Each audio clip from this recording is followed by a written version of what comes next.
Hi guys, tonight, we are going to set aside the stories of shimmering gold and vibrant banners. We are going to step away from the cinematic images of heroes galloping across sun-drenched fields under a bright, clear sky.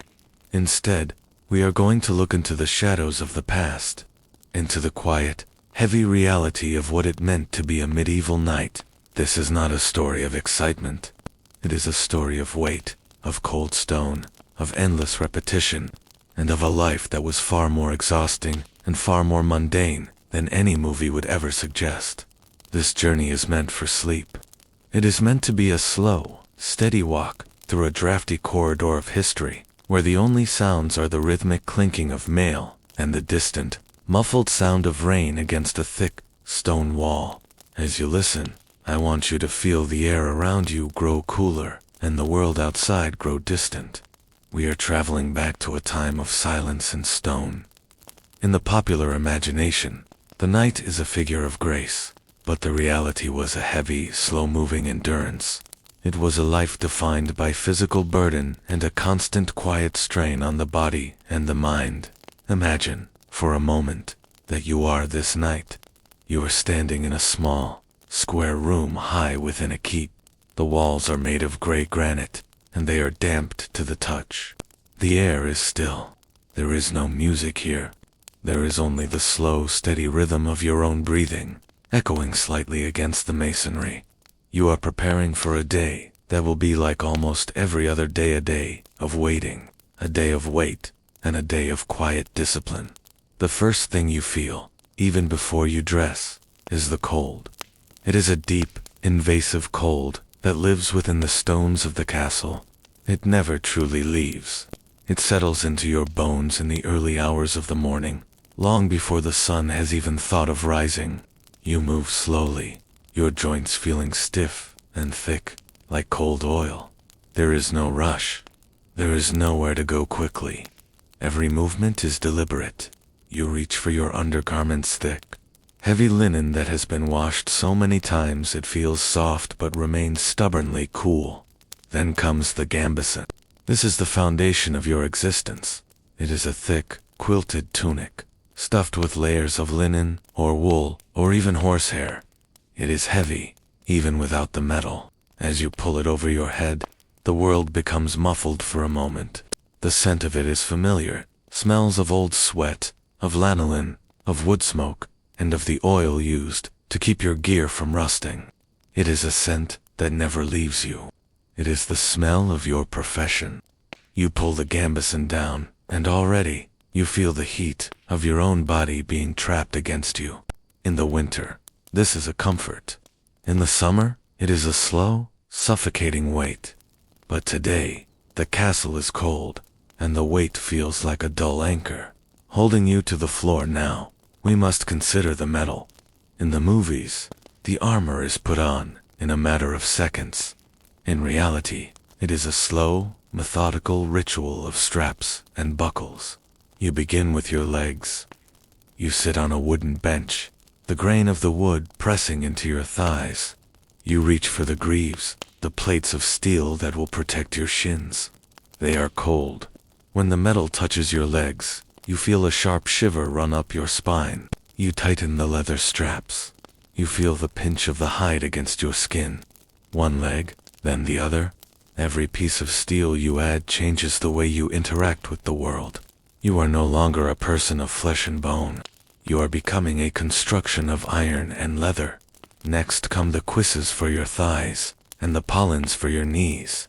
The weight is beginning to accumulate now. It is not a sudden weight, but a gradual, creeping pressure. It pulls at your shoulders. It presses down on your hips. By the time you stand up, your center of gravity has shifted. You have to learn how to walk all over again. Every step is a conscious effort. You hear the soft, rhythmic clink-clink of the plates overlapping. It is a sound that will follow you for the rest of the day. A constant mechanical heartbeat that reminds you of your duty. The male hauberk is next. It is a shimmering curtain of thousands of tiny, interlocked iron rings. It is incredibly heavy. When you lift it, your muscles strain. You slide it over your head, and for a second, The weight of it feels like it might crush your neck. It settles onto your shoulders, and the pressure is immense. The rings cold press against the gambeson. You feel the mail shifting as you move, a fluid weight that moves with you, but always pulls downward. It is the weight of expectation. It is the weight of a title that demands everything from you, and gives back only the hardness of the earth, and the coldness of the sky. Think of the silence of the castle as you finish armoring yourself. There are no crowds cheering. There are no trumpets sounding. There is only the wind whistling through the narrow arrow slits in the wall. The light is dim, gray, and flat. You look at your hands as you pull on your gauntlets. The leather is worn, molded to the shape of your grip. The metal plates on the back of your hands are scarred with tiny scratches, not from glorious battles, but from the mundane friction of daily life, from bumping against stone walls, from the cleaning and the polishing that takes up so many of your hours. You stand there, fully encased. You are a knight, but you feel less like a warrior and more like a prisoner within a mobile cell. To turn your head, you must turn your entire torso. To see the floor, you must tilt your whole body forward. Your vision is narrowed, focused only on what is directly in front of you. The world has become smaller. It has become a series of textures and sounds. The smell of the metal is sharp and acidic.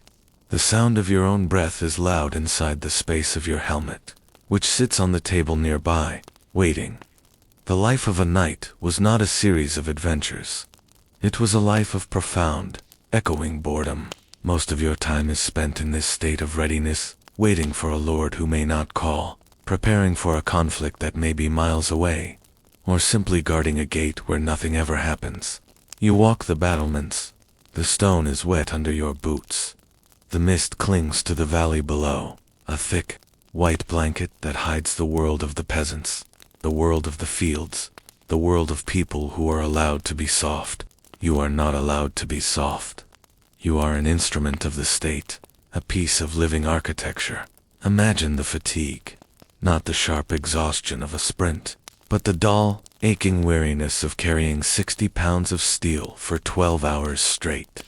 Your lower back begins to throb by mid-morning. The straps of the armor chafed against your skin, creating small, stinging sores that you cannot scratch. You learn to live with the discomfort. You learn to move into the pain until it becomes a background hum, like the sound of the wind. You stand still for long periods, watching the horizon.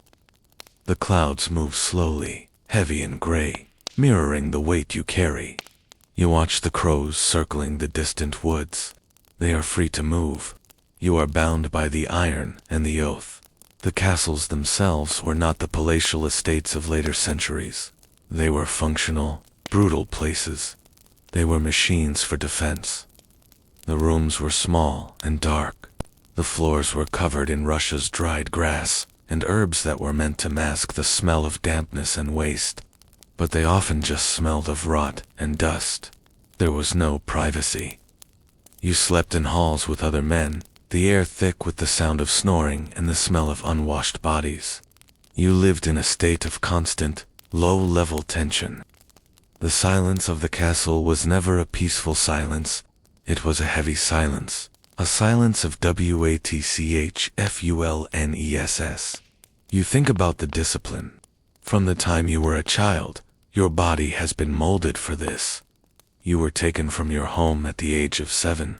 You remember the smell of your mother's wool cloak, the way the fire looked in the hearth of a home you haven't seen in years. But that life was traded for the life of a page. You were taught to wait. You were taught to serve. You were taught that your body was not your own. You spent your youth cleaning the very armor you now wear. You spent hours scrubbing rust from links of mail with sand and vinegar, your fingers raw and bleeding until the metal shone like silver. You learned the weight of the sword before you were strong enough to swing it. As a squire, the lessons became harder. You followed a knight, much like you are now, watching the way he moved, the way he bore the burden of his station. You learned the anatomy of a horse, the way the muscles of the animal felt under your hand, the heat radiating from its flanks on a cold morning. You learned the silence of the stable. You learned that the horse was your most important companion, a creature that shared your burden and your cold. You spent years in the shadow of others, preparing for a moment of knighthood that, when it finally came, felt less like a triumph and more like a final closing of a door. And now, here you are. The sun is slightly higher, though it is still hidden behind the thick layer of clouds. You are standing on the wall, looking out over a landscape that is beautiful, but indifferent. The trees are bare, their branches like thin, black fingers reaching for the sky. The mud in the courtyard below is frozen into deep, jagged ruts. You think about the sheer physical toll of this life. By the age of 30, many nights were broken. Their joints were swollen with arthritis from the cold and the weight. Their bodies were a map of scars and poorly healed fractures. There was no glory in the way a knee would pop and lock in the middle of the night, or the way a shoulder would ache so badly you couldn't lift a cup of ale. The duty of a knight was a constant, gnawing pressure. You were the law. You were the protector, but you were also the enforcer. You spent your days riding through small villages, where the people looked at you with a mixture of fear and resentment. You were a symbol of a system that demanded their grain and their labor. You felt the weight of their eyes just as much as you felt the weight of your breastplate. You were isolated by your status. You were a man of the sword, and that meant you were always, in some way, alone. The nights were the hardest. The castle would grow quiet, the torches flickering low in their brackets, casting long, dancing shadows against the walls. You would sit by a small fire, the heat barely reaching past your knees. You would take off the armor, piece by piece, the same way you put it on. The relief of the weight leaving your body was almost painful. Your muscles would twitch and protest as they were released from their iron cage. You would look at your skin, pale and indented with the patterns of the mail and the buckles. You would rub oil into your aching joints, the scent of the grease filling the small room in those quiet moments. The romanticism of the ballads seemed like a cruel joke. There was no singing. There were no ladies throwing flowers. There was only the sound of the wind and the knowledge that tomorrow you would do it all again. You would wake up to the same cold, the same weight, the same silence. You would put on the same linen, the same gambeson, and the same steel. You would stand on the same wall and watch the same clouds.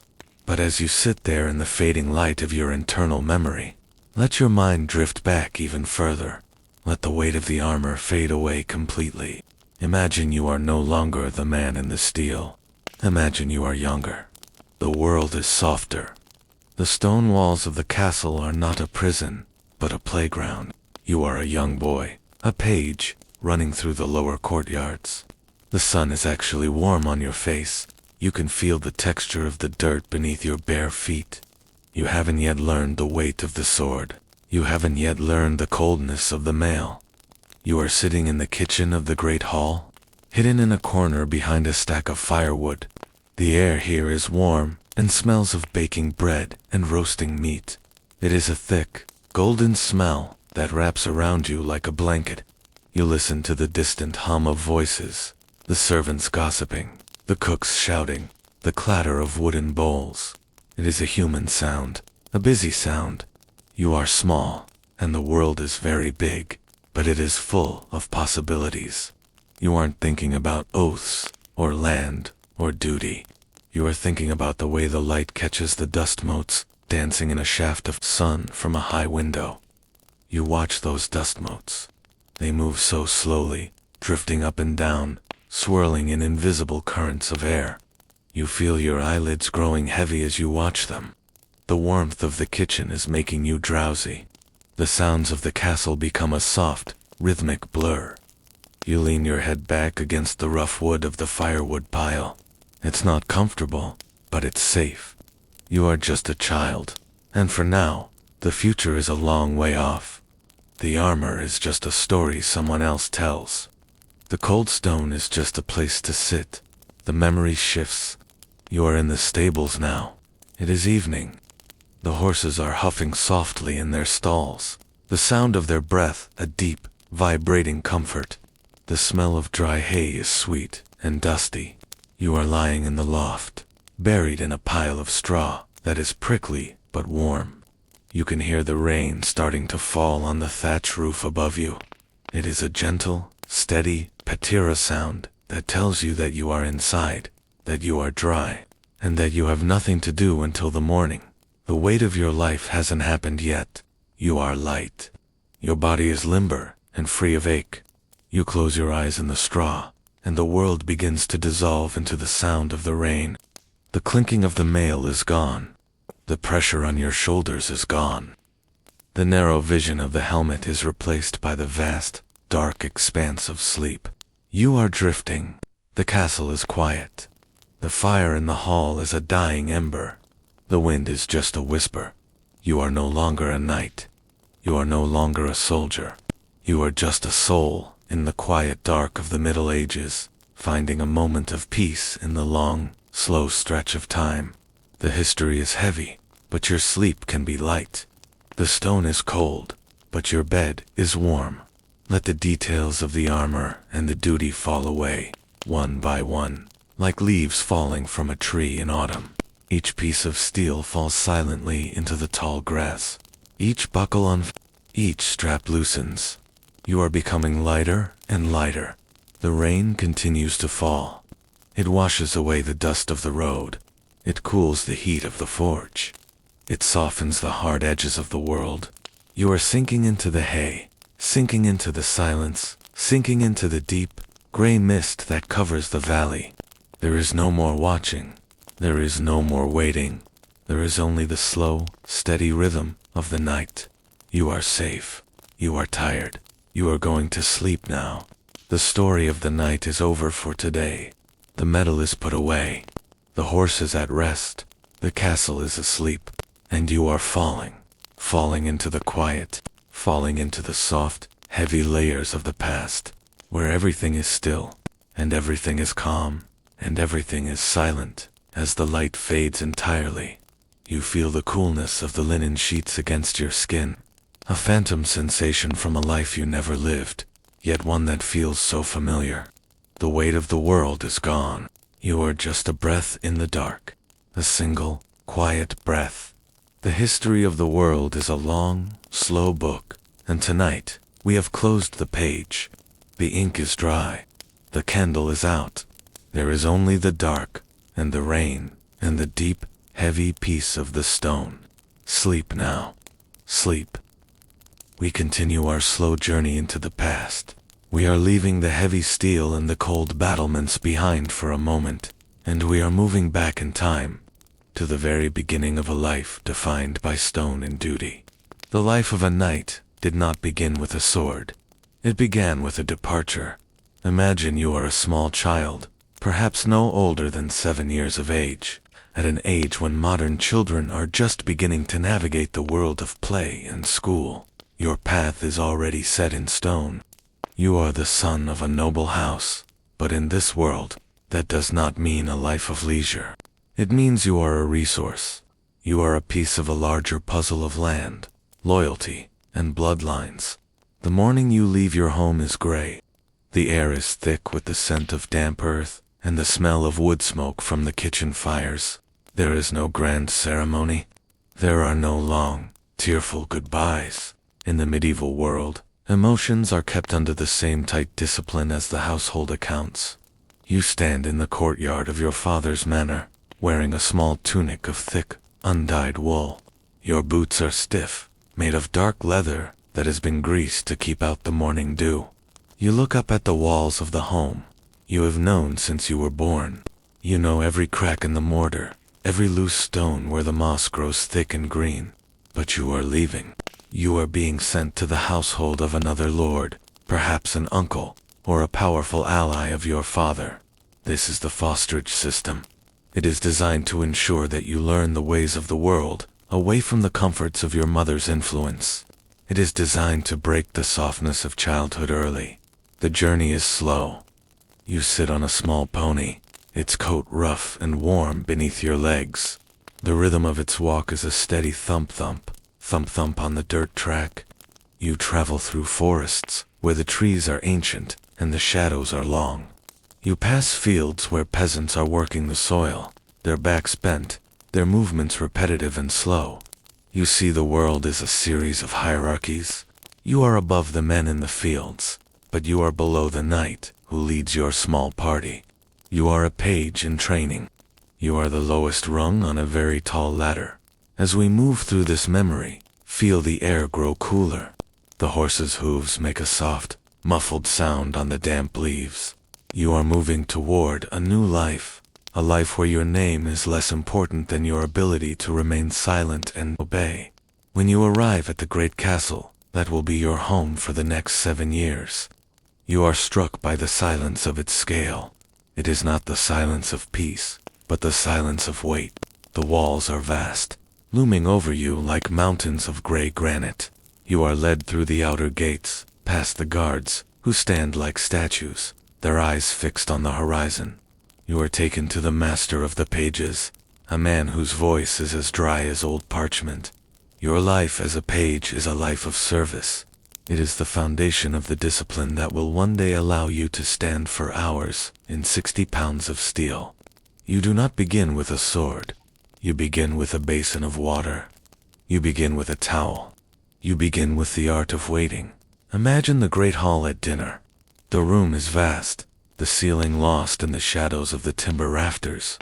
Long wooden tables are laden with heavy pewter plates and thick trenchers of bread.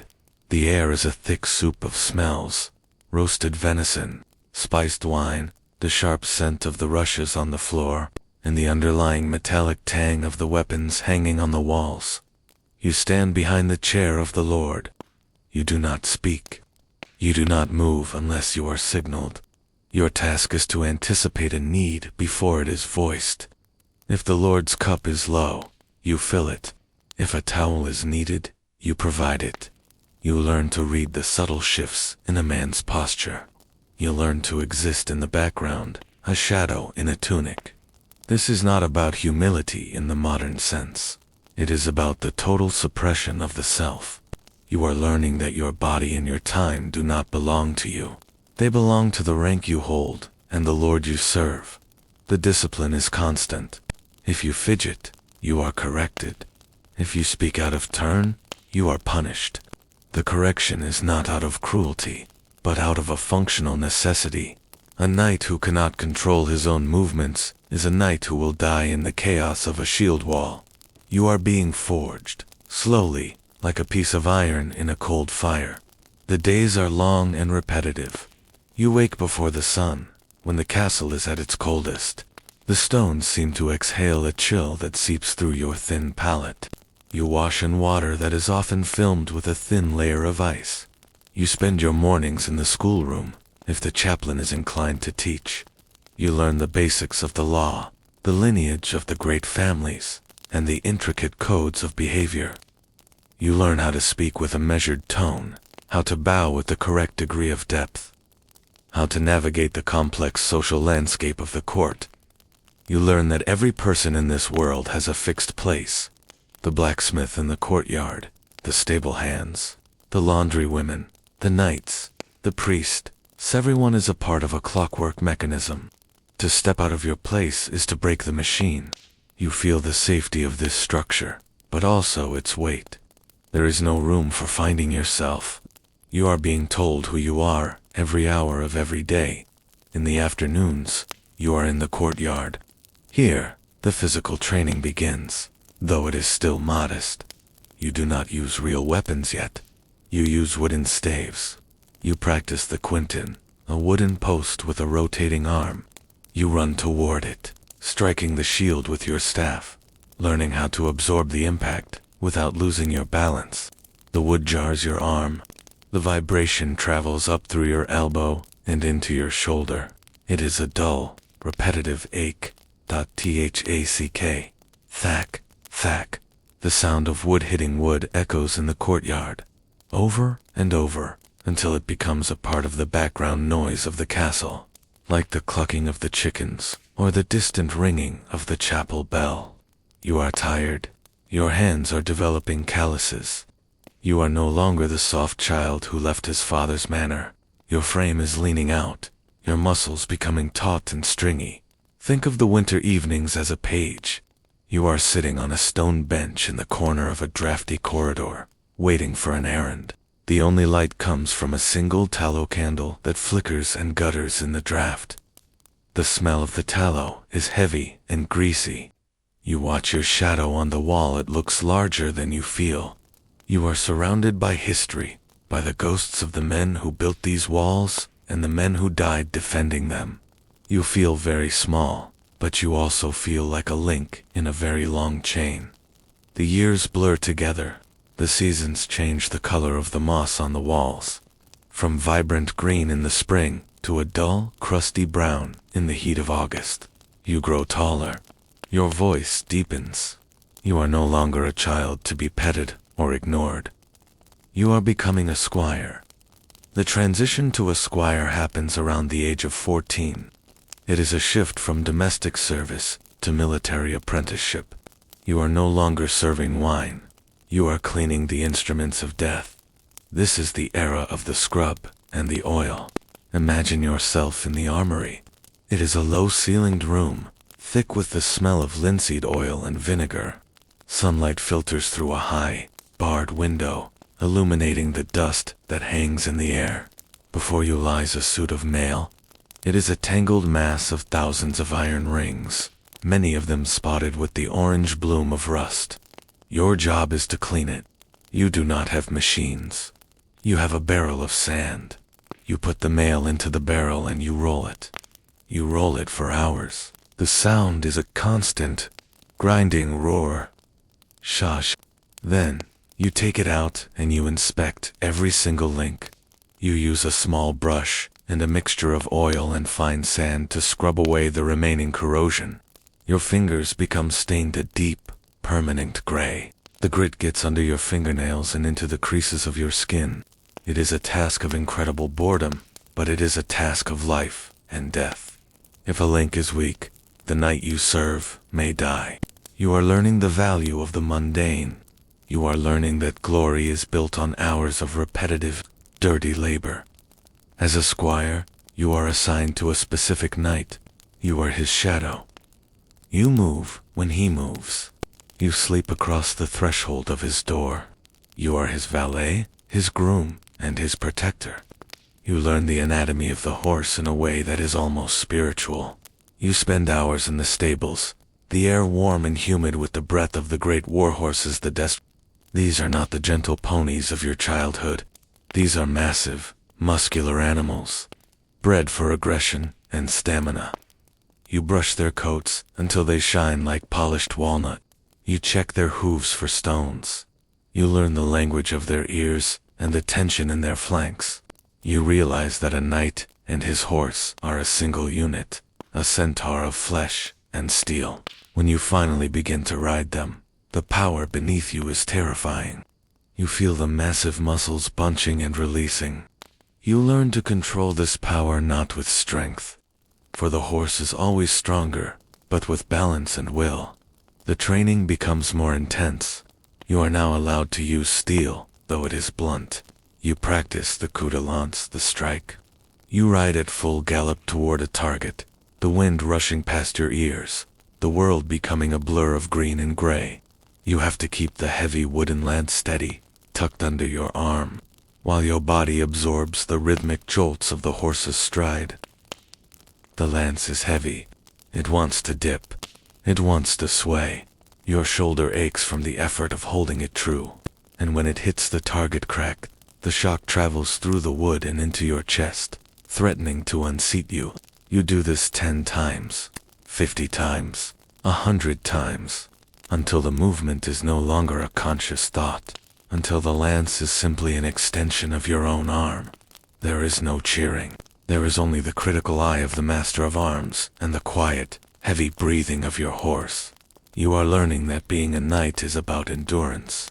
It is about the ability to do the same difficult thing perfectly, even when you are exhausted, even when the rain is soaking through your gambeson, even when your bones ache from the cold. Think about the social reality of this life. You are a noble, yes. You are part of the elite. But you have no freedom. You cannot choose your profession. You cannot choose where you live. You cannot choose who you marry. Your life is an arrangement made by others to preserve the stability of the land. You are a servant of the system. You see the peasants in the fields, and, in your quietest moments, you might realize that you are both bound to the same soil, just in different ways. They are bound by the plow. You are bound by the sword. The silence of the squire's life is deeper than the pages. You are expected to be a man of few words. Action is the only currency that matters. You learn to communicate with a nod, a look, a gesture. You learn the value of silence in a world that is often loud with the sounds of construction, of animals, and of the forge. In the evenings, you might sit in the armory, your back against a stone pillar. You are sharpening a sword. The whetstone makes a rhythmic, scraping sound. Shish. You watch the edge of the blade, looking for the tiny imperfections that can be smoothed away. The sparks are small and orange, dying as soon as they hit the floor. This is your life. It is a life of preparation. It is a life of waiting for a moment that may only last a few minutes, but for which you have spent 15 years preparing. The castle at night is a world of shadows. You walk through the cloisters, your footsteps echoing on the flagstones. The air is still and smells of old incense and cold stone. You pass the chapel, where the red light of the sanctuary lamp burns eternally. You see the effigies of the knights who came before you, their stone hands folded in prayer, their stone eyes staring at the ceiling. One day, you might be one of them. The thought does not frighten you. It is simply a fact. It is the end of the path you are on. You feel a profound sense of tiredness, but it is a steady, stable tiredness. It is the exhaustion of a body that knows its purpose. You are not restless. You are not anxious. You are a part of the architecture of the world. The transition from squire to knight is approaching. You can feel it in the way the older men look at you. You can feel it in the increased weight of your practice gear. The wooden staves have been replaced by steel. The pony is long gone, replaced by a charger that knows your touch. The child who left his mother's manor is gone, buried under layers of discipline, calluses, and iron dot. As you drift closer to sleep, imagine the final night before your knighthood. This is the vigil of arms. You are in the chapel. It is midnight. You are alone. You are dressed in a simple white tunic, signifying purity, and a red cloak, signifying the blood you are willing to shed. The armor you will wear tomorrow is laid out on the altar. It catches the dim light of the candles, glowing with a soft, ethereal sheen. You must stand or kneel before it until dawn. You are not allowed to sleep. You are not allowed to sit. You are alone with your thoughts, with the silence, and with the heavy presence of the stone walls. The silence here is absolute. You can hear the wax of the candles dripping. You can hear the wind moaning in the high rafters. You look at the sword on the altar. It is no longer just a tool. It is a symbol of a life of service, of a burden you will carry until the day you die. You feel the weight of the ancestors watching you from the shadows. You feel the weight of the oath you are about to take, but you also feel a strange, hollow peace. You have been prepared for this.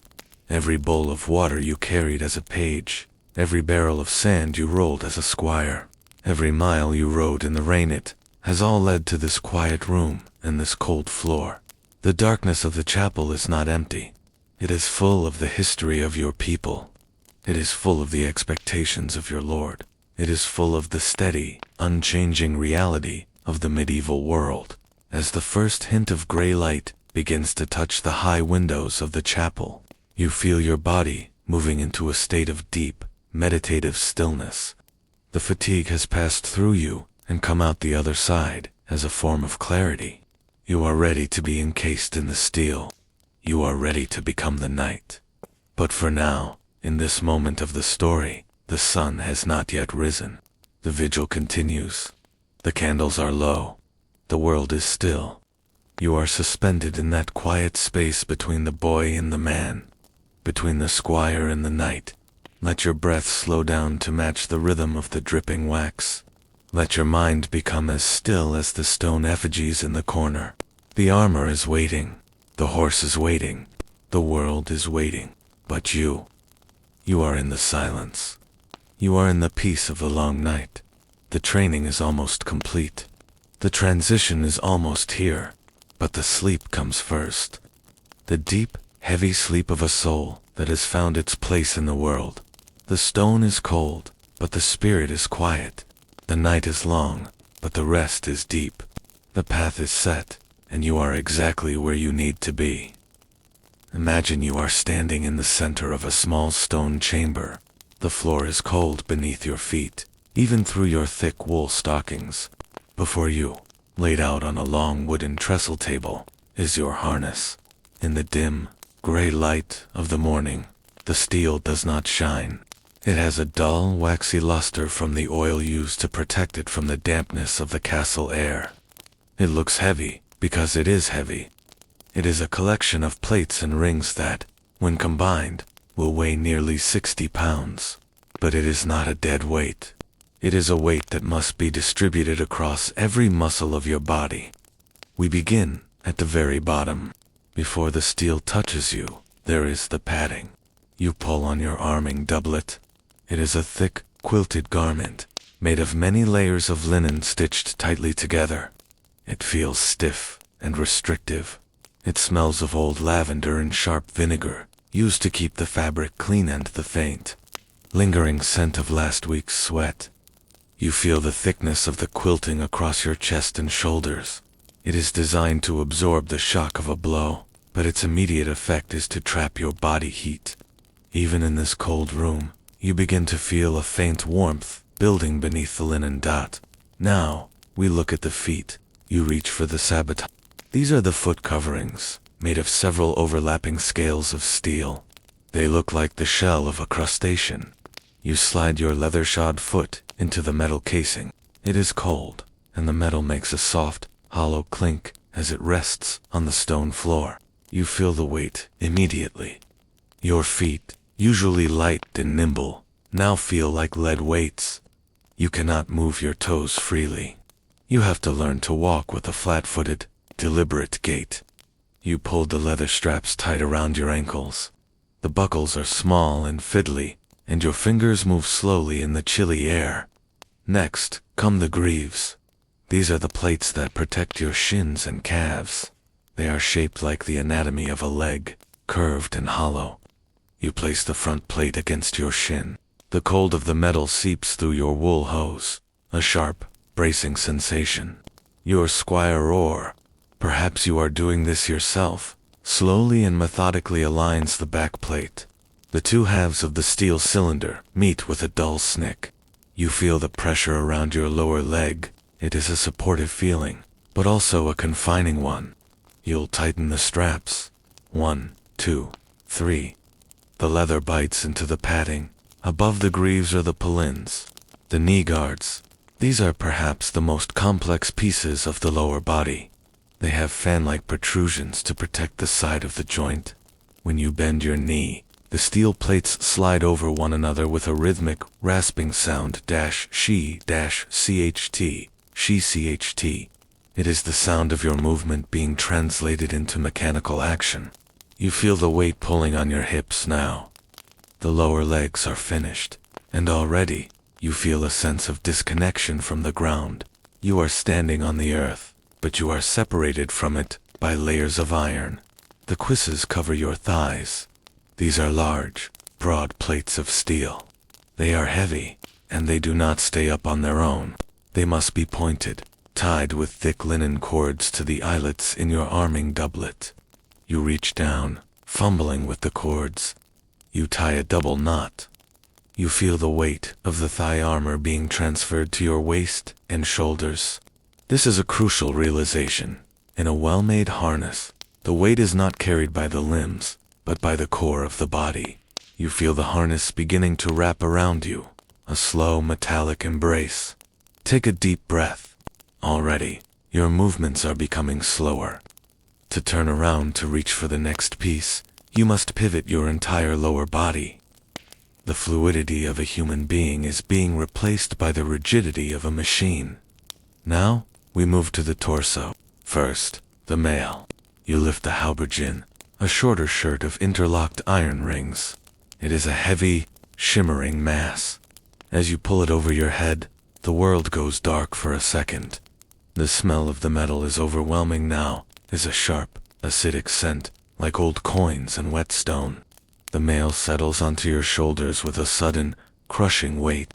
Thousands of tiny rings press against your padded doublet. You feel the mail shifting and flowing like a heavy liquid as you adjust your posture. It is cold, but it will soon be hot. The mail acts as a heat sink, absorbing your body's warmth and holding it against you. Over the mail goes the breastplate. This is the centerpiece of your protection.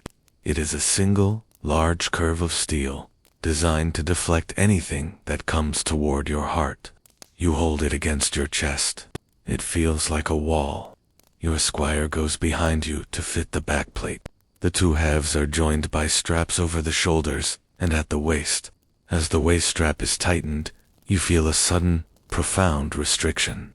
You cannot breathe as deeply as you did before. Your rib cage is now encased in a rigid cage of steel. Every breath you take must be a conscious effort to push against the metal. It is a shallow, rhythmic breathing in and out against the unyielding resistance of the plate. The weight on your shoulders is now immense. The mail, the breastplate, the backplate, and the leg harness are all pulling down on you. You feel your spine compressing slightly. You have to stand straighter, chin tucked, core engaged. You are no longer just a man. You are an architectural project. The arms come next. The pauldrons cover your shoulders. They are large, rounded plates that look like the shoulders of a giant. They are tied to the doublet and buckled to the breastplate. When you lift your arm, the plates slide over each other. It feels like moving through water. There is a resistance, a heaviness to every gesture. You reach for the vambraces, the armor for your forearms. They are similar to the greaves two halves of a cylinder that lock together. Your arms now feel like heavy clubs. The counters, or elbow guards, are buckled in place, allowing you to fold your arms, but preventing you from overextending them. You stand there, nearly complete. The only things left are the hands and the head. You pick up your gauntlets. They are sitting on the table, their fingers curled, as if grasping an invisible sword. You slide your hands into the leather gloves that are sewn inside the steel plates. The interior of the gauntlet is warm and smells of old sweat and neatsfoot oil. You feel the weight of the steel on the back of your hands. You flex your fingers. Clack, clack, clack. The small scales of steel move in unison. You cannot feel the texture of anything you touch. The world has become a place of hard surfaces and muffled sensations. You pick up a small object from the tabula coin, perhaps. It is difficult. You have to use your whole hand to scoop it up. Your fine motor skills are gone, replaced by a blunt, powerful grip.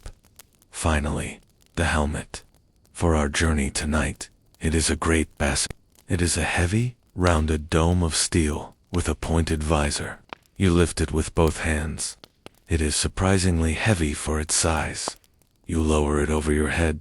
Suddenly, the world changes. The sound of the room is muffled, replaced by the hollow, echoing sound of your own breathing. Hoopa! Hoopa! Your breath hits the inside of the visor and bounces back into your face, warm and moist. The air inside the helmet is still and rapidly growing hot. Your vision is reduced to a narrow horizontal slit. You can see what is directly in front of you, but the floor and the ceiling have vanished. To see your own feet, you must tilt your entire head down, which is a slow, heavy movement because of the weight of the steel on your neck. You are now fully encased. You are inside the harness. It has taken nearly 20 minutes of constant work, strapping, buckling, and tying. You are standing in the center of the room, and the silence is absolute, broken only by the mechanical sound of your own life. Think about the physical toll of just standing there. The weight of the helmet is pressing down on your neck muscles. The breastplate is pressing on your chest. The greaves are pulling at your knees. Every part of your body is under a constant low-level strain. You feel a bead of sweat begin to form on your forehead, just beneath the edge of the padded arming cap. It trickles down, past your eyebrow. You cannot scratch it. You cannot wipe it away. You must simply let it itch, and then let it pass. This is the beginning of the psychological endurance of the night. You must learn to ignore the discomfort of your own body. The heat is the most surprising thing. Even in a cold castle, the layers of linen, wool, mail, and plate create a microclimate. Your body is working hard just to support the weight, which generates heat. That heat has nowhere to go. It is trapped within the steel. You feel a slow, steady dampness spreading across your back and under your arms. In the summer, this was a torture of dehydration. In the winter, it was a dangerous cycle of sweating and then freezing as soon as the armor was removed. But we must also consider the maintenance. This armor is not a static object. It is a living thing that requires constant care. After a day of wearing it, the metal is covered in the salt of your sweat and the moisture of the air. If left alone, it would be orange with rust by the next morning. Imagine the end of the day. You are exhausted. Your muscles are trembling from the effort of the weight, but you cannot sleep yet. The armor must be cleaned, piece by piece. The process is reversed. The helmet is lifted off, and the sudden rush of cool, fresh air feels like a miracle. The gauntlets are pulled off, and your hands feel strangely light and vulnerable. You sit on a low stool, and you begin the cleaning. You have a cloth soaked in oil and a bowl of fine sand or crushed pumice. You take a plate perhaps, of ambrose sand you rub. You rub in slow, circular motions, feeling for any burrs in the metal, any scratches that might catch the light or hold moisture. The sound is a rhythmic, soothing she-she-she. You do this for every single piece.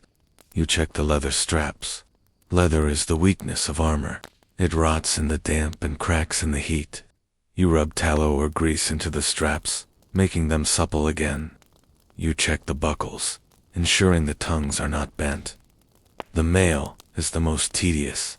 To clean it, you cannot use a cloth.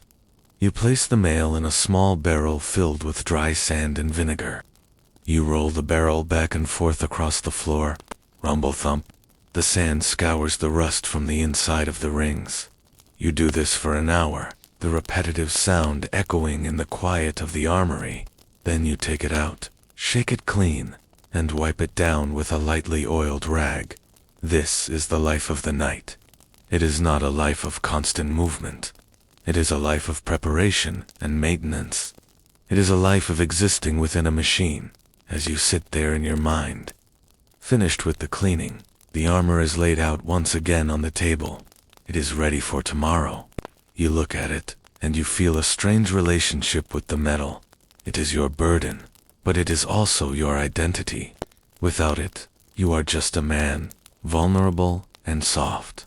With it, you are a part of the landscape, as enduring as the stone walls themselves.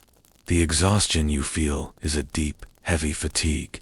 It is the kind of tired that settles into the marrow of your bones. Your shoulders feel broad and stiff. Your legs feel long and heavy. You move toward your bed, a simple pallet of straw and linen, and you lie down. The absence of the weight is almost disorienting. You feel as though you might float away from the bed. The castle is silent now. The only sound is the distant call of a watchman on the walls and the occasional pop of a dying coal in the hearth. You close your eyes, and in the darkness of your mind, you still feel the ghost of the armor. You feel the pressure of the straps on your shins. You feel the weight of the helmet on your brow. You feel the restriction of the breastplate on your chest. But now, you are free. The steel is on the table. The oil is soaking into the leather. The sand is still in the barrel. You are just a person, breathing slowly in the dark. The day's work is done. The maintenance is complete. The preparation is finished. The world of the night is a world of heavy things, but sleep is light. The world of the night is a world of heat and noise, but the night is cool and quiet. You drift deeper into the shadows of the room, letting the memory of the metal fade into the softness of the bed. You are no longer an instrument of duty. You are just a weary traveler in time, resting before the sun rises again on the gray stone walls. The weight is gone. The heat is gone. The noise is gone. There is only the silence of the castle. There is only the rhythm of the rain. There is only the deep, dreamless peace of the past. You are sinking now, past the armor, past the duty, past the heavy weight of history. You are falling into the quiet, dark layers of sleep. We begin in your chamber. It is not the spacious, airy room you might imagine. It is a small space, perhaps tucked into the curve of a tower, or built into the thickness of the curtain wall itself. The window is not made of glass. It is a narrow vertical slit, a mere breadth of an opening designed more for the flight of an arrow than the passage of light. Through this slit, a constant ribbon of air enters the room. In the winter, this air is like a thin blade of ice, cutting through the stillness. In the autumn, it brings the smell of wet earth and dying leaves. You watch the way the light falls across the floor. It is a pale, weak light that barely reaches the corners of the room. The floor is made of large, uneven flags of limestone. They are porous and always feel slightly slick, as if the stone itself is breathing out the moisture of the surrounding hills. Your bed is a simple construction. It is a wooden frame, low to the ground, strung with heavy cords of hemp. Upon these cords sits a mattress stuffed with straw, or, if the harvest was good, perhaps some dried heather. You have a bolster for your head, filled with horsehair that rustles every time you move. The blankets are made of heavy, felted wool. They are dense and scratchy against your skin, but they are the only thing that stands between you and the mordant chill of the night. You do not sleep in silk. You sleep in layers. You wear a linen shift, and often a small cap to keep the heat from escaping your head. When you lie down, you can feel the individual stalks of straw shifting beneath you. It is a dry, crackling sound, like the ghost of a summer field. The air in the room is never truly still. Even when the heavy oak door is shut and barred, the drafts find their way under the threshold and through the masonry. You watch the flame of the single tallow candle on your bedside stool. It does not stand straight. It dances and flickers, casting long, wavering shadows that climb the walls like dark vines. The smell of the tallow is heavy, a greasy, animal scent that lingers in the fabric of your bed. It is the scent of the castle at night. You listen to the sounds of the building. Castles are never truly silent. They are massive acoustic chambers that catch and amplify every vibration. You hear the distant, rhythmic thud-thud of a guard's boots on the battlements far above. You hear the occasional scuttle of a mouse behind the wings. You hear the wind moaning in the chimney of the great hall below, a sound like a low, mournful flute. As you drift toward the morning in this memory, you think about the smells of the castle. It is a complex tapestry of odors. There is the bass note of damp stone and wood smoke, a constant presence that you eventually stop noticing. There is the sharp, acidic tang of the stables that rises from the courtyard, the scent of wet hay, manure, and the warm musky hide of horses. There is the smell of the rushes on the floor. In the living areas, the stone floors are covered in a thick layer of dried grasses, often mixed with aromatic herbs like lavender, santalina, or meadowsweet. When you walk across them, the herbs release a faint, dusty fragrance. But beneath that sweetness is the smell of older, decaying straw that has trapped the spills and debris of months of living. It is a heavy, earthy smell that speaks of the passage of time. Morning comes, not with a bright sun, but with a gradual thinning of the shadows. You rise from your pallet, and the first touch of your feet on the stone floor is a shock that travels up your spine. You dress slowly. There is no privacy here, not really. Even if you have a private chamber, the walls are thin enough to hear your neighbors, and servants move through the corridors with a silent, practiced invisibility. You wash your face in a basin of water that was brought to you an hour ago. By now, it is the same temperature as the stone. It is bracing. It wakes the skin but leaves it feeling tight and cold. You move toward the great hall for the first meal of the day. The hall is the heart of the castle, a vast, vaulted space that always feels too large for the people within it. In the center, a large hearth holds a fire that never truly goes out. The smoke rises toward the high rafters, coating the ancient timber in a layer of black soot that glitters like obsidian in the firelight. You take your place at one of the long trestle tables. As a knight, you sit above the common servants, but you are still a part of a rigid, unchanging hierarchy. The food is not the feast of kings. For most days, it is a matter of sustenance rather than pleasure. You are served a bowl of pottage, thick slow-cooked stew made of dried peas, beans, and whatever grains were available. It is seasoned with onions and perhaps a bit of salt, pork, or bacon, but the dominant flavor is that of the earth. It is a heavy, grayish-green mixture that stays warm in the bowl for a long time. You eat it with a spoon made of horn or wood, and the texture is grainy and thick. Beside the pottage is a hunk of coarse bread, made of a mix of rye and wheat. It is dense and hard-crusted, requiring a strong jaw to chew. This is the bread that sustains the garrison. It is not white or light. It is the color of the soil, and it tastes of smoke and yeast. To drink, there is ale. Not the strong, heady brew of a tavern, but small beer a week. Fermented liquid that is safer to drink than the water from the castle. Well, it is cloudy and slightly sour, with a thick head of foam that clings to the wooden tankard. As you eat, the hall is filled with the sound of many people chewing, the clatter of wooden bowls, and the low, monotonous murmur of conversation. No one speaks loudly. The space is too large, the echoes too unpredictable. You sit in a pocket of your own thoughts, watching the dust motes dance in the shafts of light that lean through the high windows. The quality of life, for a night, was defined by this kind of sensory limitation. Your world was a series of textures: the roughness of wool, the coldness of iron, the grit of the bread, the dampness of the air. You spend a large portion of your day simply waiting. You wait for orders. You wait for the weather to change. You wait for the seasons to turn. You walk the perimeter of the courtyard. You watch the blacksmith at his forge, the rhythmic clinking clink of his hammer becoming a kind of heartbeat for the castle. You watch the way the horses are groomed, the steam rising from their backs in the cold morning air.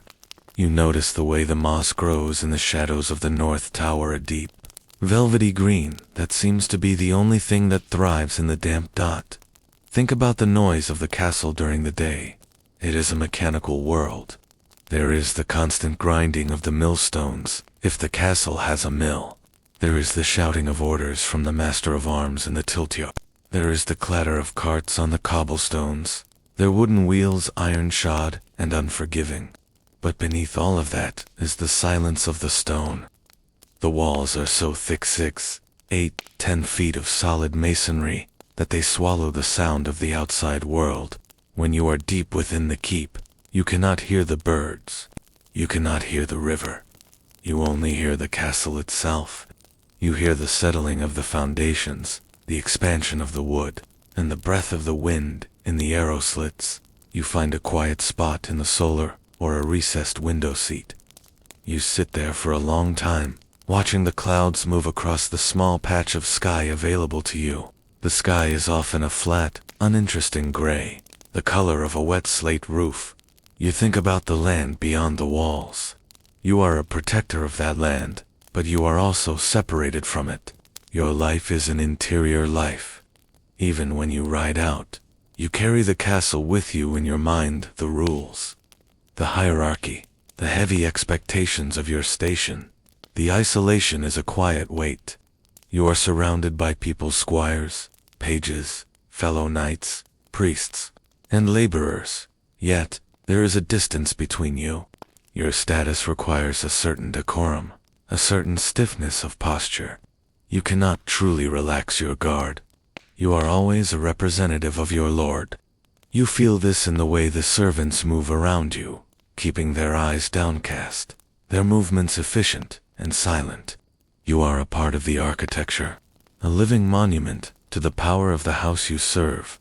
As the afternoon wanes, the light in the castle begins to fail long before it does in the fields outside.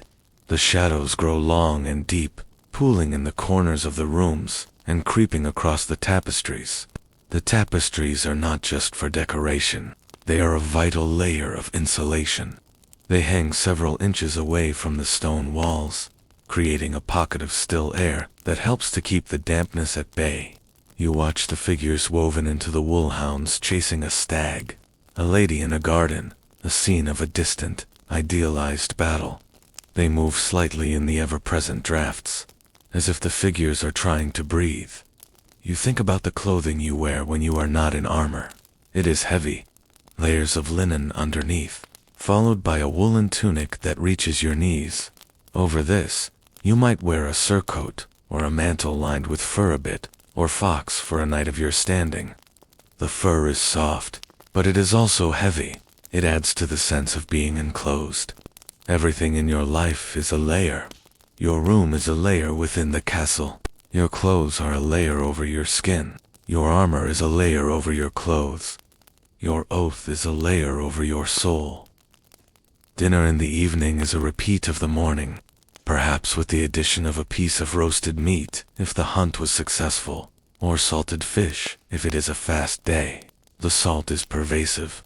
It preserves the food, but it leaves you with a constant, lingering thirst.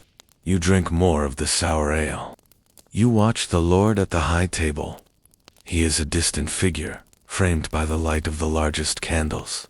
He represents the source of your duty, the reason for the stone and the cold and the waiting.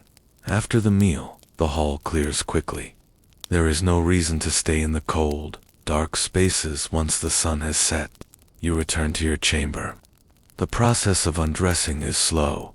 You remove your heavy mantle, then your tunic, feeling the sudden chill of the air on your arms. You climb back into your straw-filled bed, pulling the heavy woolen blankets up to your chin. The straw rustles. The bolster shifts. You lie there in the dark, watching the last glow of the embers in your small brazier. The castle is settling for the night. The heavy iron-bound doors have been locked and bolted. The drawbridge has been raised with a groaning of chains. The watchmen have taken their places. You are enclosed in a world of absolute security, but also absolute restriction. You are a prisoner of your own defense. You listen to your breath. It is slow and steady, in and out, in and out. The cold air feels sharp in your nostrils. You feel the weight of the blankets pressing you down into the mattress. You feel the density of the walls around you. They are 100 feet high and 10 feet thick. They are immovable. They are eternal. They protect you, and they define you. As you drift closer to the edge of sleep, the sounds of the castle begin to blur together. The rhythm of the guard's footsteps, the moan of the wind, the rustle of the strut, all becomes a single, low-frequency hum, a vibration of history that lulls you into a state of deep, heavy rest. You are not thinking about the battles of the past or the duties of the tomorrow. You are only thinking about the stillness. You are only thinking about the stone. The drafts continue to dance through the room, but you are tucked away, a small point of warmth in a vast, cold monument. You are sinking into the memory of the straw, into the scent of the lavender and the tallow, into the deep, dark silence of the medieval night. The world is very old, and it is very quiet. The weight of the day is lifting. The cold is becoming a distant thought. The stone is a cradle, not a cage. You are resting in the heart of the fortress. But even in this rest, there is a shadow of what is to come.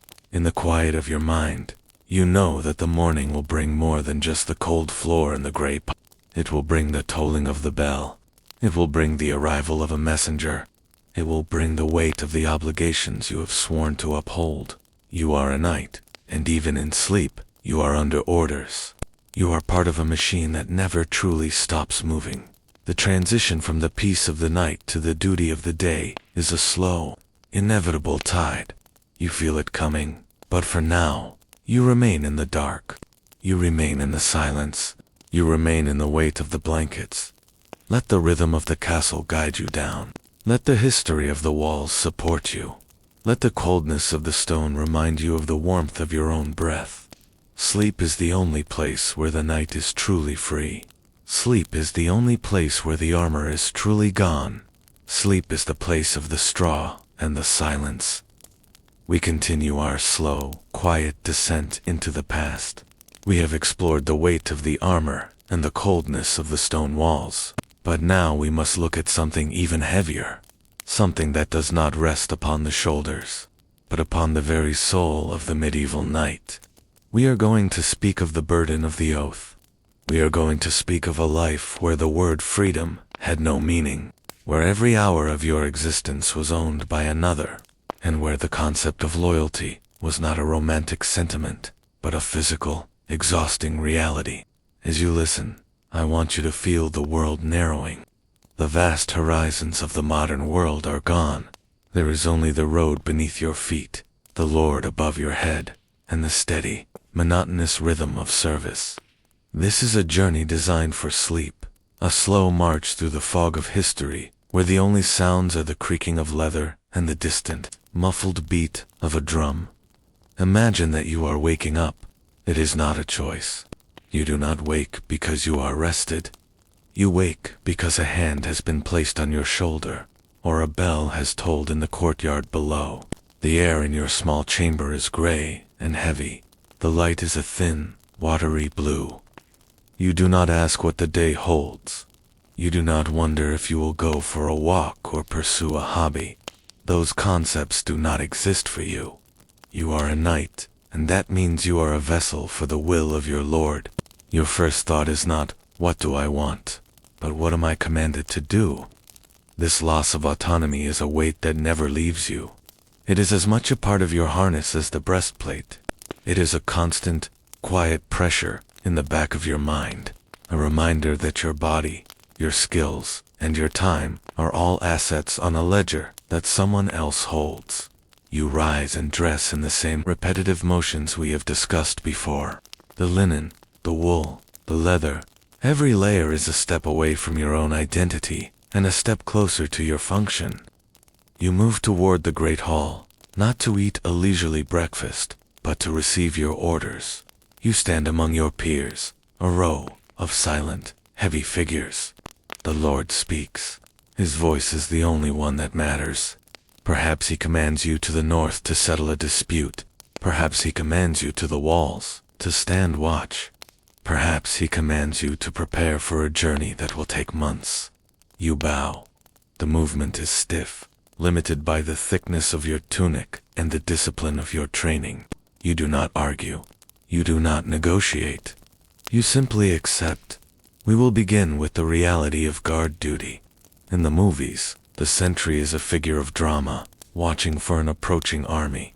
In your life, guard duty is a masterpiece of boredom. Imagine standing on the battlements at 3 o'clock in the morning. The world is a void of black and gray. The only light comes from a single torch mounted in a wall bracket 10 yards away, its flames struggling against the damp wind. You are holding a poleaxe or a spear. The shaft of the weapon is made of ash wood, cold and slightly rough to the touch. You feel the grain of the wood through your leather gloves. Your hands have begun to cramp from the static grip, but you do not let go. The wind moans through the crenellations of the wall. It is a low, hollow sound, like someone blowing across the top of a glass bottle. You lean your shoulder against the cold granite. The stone is wet with dew, and you can feel the moisture seeping into your woolen cloak. You shift your weight from your left foot to your right. Clink. The sound of your greaves touching is the only noise for miles. You watch the horizon, but there is nothing to see. only the dark shapes of the trees, swaying slowly like ghosts. You are a statue. You are a part of the masonry. You are a tool of surveillance, and your only task is to remain awake in a world that is desperately trying to pull you into sleep. Your mind wanders, but only so far. You think about the warmth of the fire you left behind. You think about the weight of your boots. You notice the way the stars are obscured by a slow-moving bank of clouds. The clouds move so slowly, they seem to be part of the landscape. You find yourself matching your breathing to the rhythm of the wind, in and out, in and out. The hours do not pass. They accumulate. They settle on you like dust. This is the loyalty of the night, the ability to stand in the cold, in the dark, doing absolutely nothing, simply because you were told to stand there. There is no glory in the watch. There is only the ache in your lower back and the slow, steady cooling of your blood. Now, imagine the command changes. You are no longer on the wall. You are on the road. Travel for a night was not a gallop across a sunlit plain. It was a slow, grueling crawl through the reality of the medieval landscape. You are on your horse, a large, heavy beast, with a thick neck and a broad back. The saddle is made of hacked wood and stiff leather. It is not comfortable. It is a work platform. You sit high above the ground, and every step the horse takes sends a rhythmic jolt up your spine. Thump creak, thump creak. The sound of the horse's hooves in the mud is a wet, sucking noise. The road is not a road. It is a series of interconnected ruts and puddles, carved into the earth by centuries of carts and rain. You are moving at a walk. To move faster would be to exhaust the horse and your own body. You travel for 6 hours, 8 hours, 10 hours. The landscape changes slowly. Forest of oaks, a stretch of marshland, a small village of wattle and daub huts. The people in the village stop to watch you pass. They see a figure of power, but you feel only the friction of the leather against your inner thighs and the weight of your sword slapping rhythmically against your hip. The rain begins. It is not a dramatic storm, but a fine, persistent mist that coats everything in a layer of gray dampness. Your woolen cloak becomes heavy as it absorbs the water. It begins to smell like a wet dog, a thick, pungent scent that rises to your nostrils and stays there. Your hood is pulled up, narrowing your vision even further. You see the world through a tunnel of wet wool. The water drips from the brim of your headpiece, a steady drip, drip, drip, onto your pommel. Your horse's ears are flat against its head, and its breath comes in long, white plumes of steam that vanish into the mist. You are hungry, but you do not stop.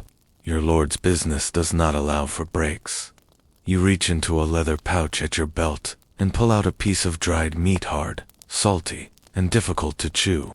You gnaw on it as you ride, the salt making your throat feel dry and tight. You drink a swallow of flat, lukewarm water from a skin. It tastes of the resin used to seal the leather. You keep moving. This is the loyalty of the night, the endurance of the road, the acceptance of the rain, the understanding that your comfort is the very last priority of the universe. As the sun begins to set, the world turns a deep, bruised purple. You are not at a comfortable inn. You are in the field. You dismount, and your legs feel like they belong to someone else. They are stiff and bowed from the hours in the saddle. When your feet hit the ground, a jolt of pins and needles travels up to your knees. You must tend to the horse first. This is the law of the soldier. You unsaddle the beast, your fingers fumbling with the wet, swollen leather straps. You rub the animal down with a handful of dry straw, feeling the heat radiating from its muscles. Only after the horse is fed and watered do you think of yourself. Your camp is a small fire and a piece of oilcloth spread over the damp earth. You lie down, still wearing most of your gear. The ground is hard and cold. You can feel every root and every stone beneath you. You wrap your wet cloak around you, trying to trap the meager heat of your own body. You look up at the sky. The rain has stopped, and the stars are starting to appear between the branches of the trees. They look like cold, indifferent eyes. You feel a profound sense of isolation. You are miles from the castle, miles from anything familiar, bound only by the invisible thread of your oath to a man who is currently sleeping in a warm bed. Miles away, but you do not feel resentment. Resentment requires a sense of self that you have largely abandoned. You feel only a dull, heavy acceptance. You are a knight. This is the life you were built for. The discomfort is your natural state. The silence of the woods is your companion. You close your eyes, and the rhythm of the horse's walk still echoes in your inner ear. Thump creak, thump creak. You fall into a shallow, fitful sleep, waking every hour to the sound of a snapping twig or the hoot of an owl. This is not the rest of the peaceful. It is the rest of the vigilant. Think about the lack of personal freedom in every aspect of this life. You cannot decide to learn a craft. You cannot decide to move to another land. Even your faith is a matter of duty. Attend the chapel because it is the ritual of the household, not because you have chosen a spiritual path. Your life is a series of scripts written by others.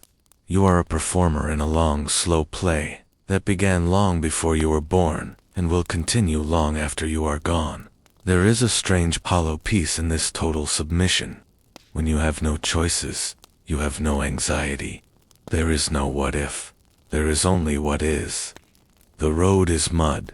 The wall is stone. The Lord is law. You find a sense of stillness in the repetition. You find a sense of purpose in the endurance. You are a part of a great, slow machine, and as long as you perform your function, the world makes sense. The chaos of the world, the famines, the plagues, the shifting borders is something that happens outside of you. Inside, there is only the discipline. Imagine the years passing in this manner. Each year is a layer of callus on your hands and a layer of weariness in your bones. You see the younger squires looking at you, and you see yourself in them, the same eagerness, the same ignorance of the wait to come. You want to tell them that the sword is the least important part of the life. You want to tell them that the most important skill is the ability to stand still in the rain for 6 hours without moving. You want to tell them that the most important quality is the ability to keep your mouth shut when your heart is screaming with exhaustion. But you say nothing. You simply show them. You stand on the wall. You ride the road. You clean the gear. You demonstrate the loyalty that is not spoken, but lived. As we move deeper into this quiet night, feel the weight of these years of service settling over you. It is a comfortable weight now. It is familiar. It is the weight of a life that has been used for its intended purpose. You are a knight, and you have kept your word. You have stood where you were told to stand. You have ridden where you were told to ride. You have endured what you were told to endure. The fire in your small camp is dying down now. The embers are a soft, pulsing orange, like the heartbeat of the earth. The air is growing colder, but you are used to the cold. You pull your cloak tighter. The fabric is still damp, but your body heat has created a small pocket of warmth within it. You listen to the breathing of your horse nearby. It is a slow, rhythmic sound, a deep huffing that vibrates through the ground. You are part of this landscape now. You are as much a part of the forest as the trees. You are as much a part of the earth as the stone. The morning will come soon. You can feel it in the way the air is shifting, becoming slightly thinner, slightly more electric. The vigil of your life is continuing, but tonight, for just these few hours, you are allowed to be still. You are allowed to let the burden of the oath rest on the ground beside you. You are allowed to be nothing more than a tired man in a dark wood. The silence of the night is vast. It stretches out over the hills and the valleys, over the castles and the cottages, over the living and the dead. It is a silence that has existed for 1,000 years and will exist for 1,000 more. You are drifting in this silence. You are a leaf on a slow-moving river. You are a speck of dust in a great, dark hall. The loyalty is still there. The duty is still there. But they are quiet now. They are sleeping too. The road is waiting for your boots. The horse is waiting for your weight. The Lord is waiting for your service. But they can wait a little longer. The dawn is still an hour away. The world is still dark. The air is still cold. As you sink deeper into the quiet, imagine the preparation for a new campaign. The word has come down. The peace is ending, or perhaps a new purpose has been found. The castle is no longer a place of waiting. It is a place of activity. But it is a slow, methodical activity. It is the sharpening of blades. Sheesh, it is the oiling of harness. It is the packing of grain and salt and dried meat into heavy wooden crates. It is the shoeing of horses, the rhythmic clinky clink of the hammer on the anvil. You feel the transition beginning. The stillness of the guard duty is being replaced by the momentum of the march. You feel the gears of the great machine beginning to turn. You are a part of that machine. You feel your muscles tightening in anticipation. You feel the weight of the future beginning to press down on your shoulders.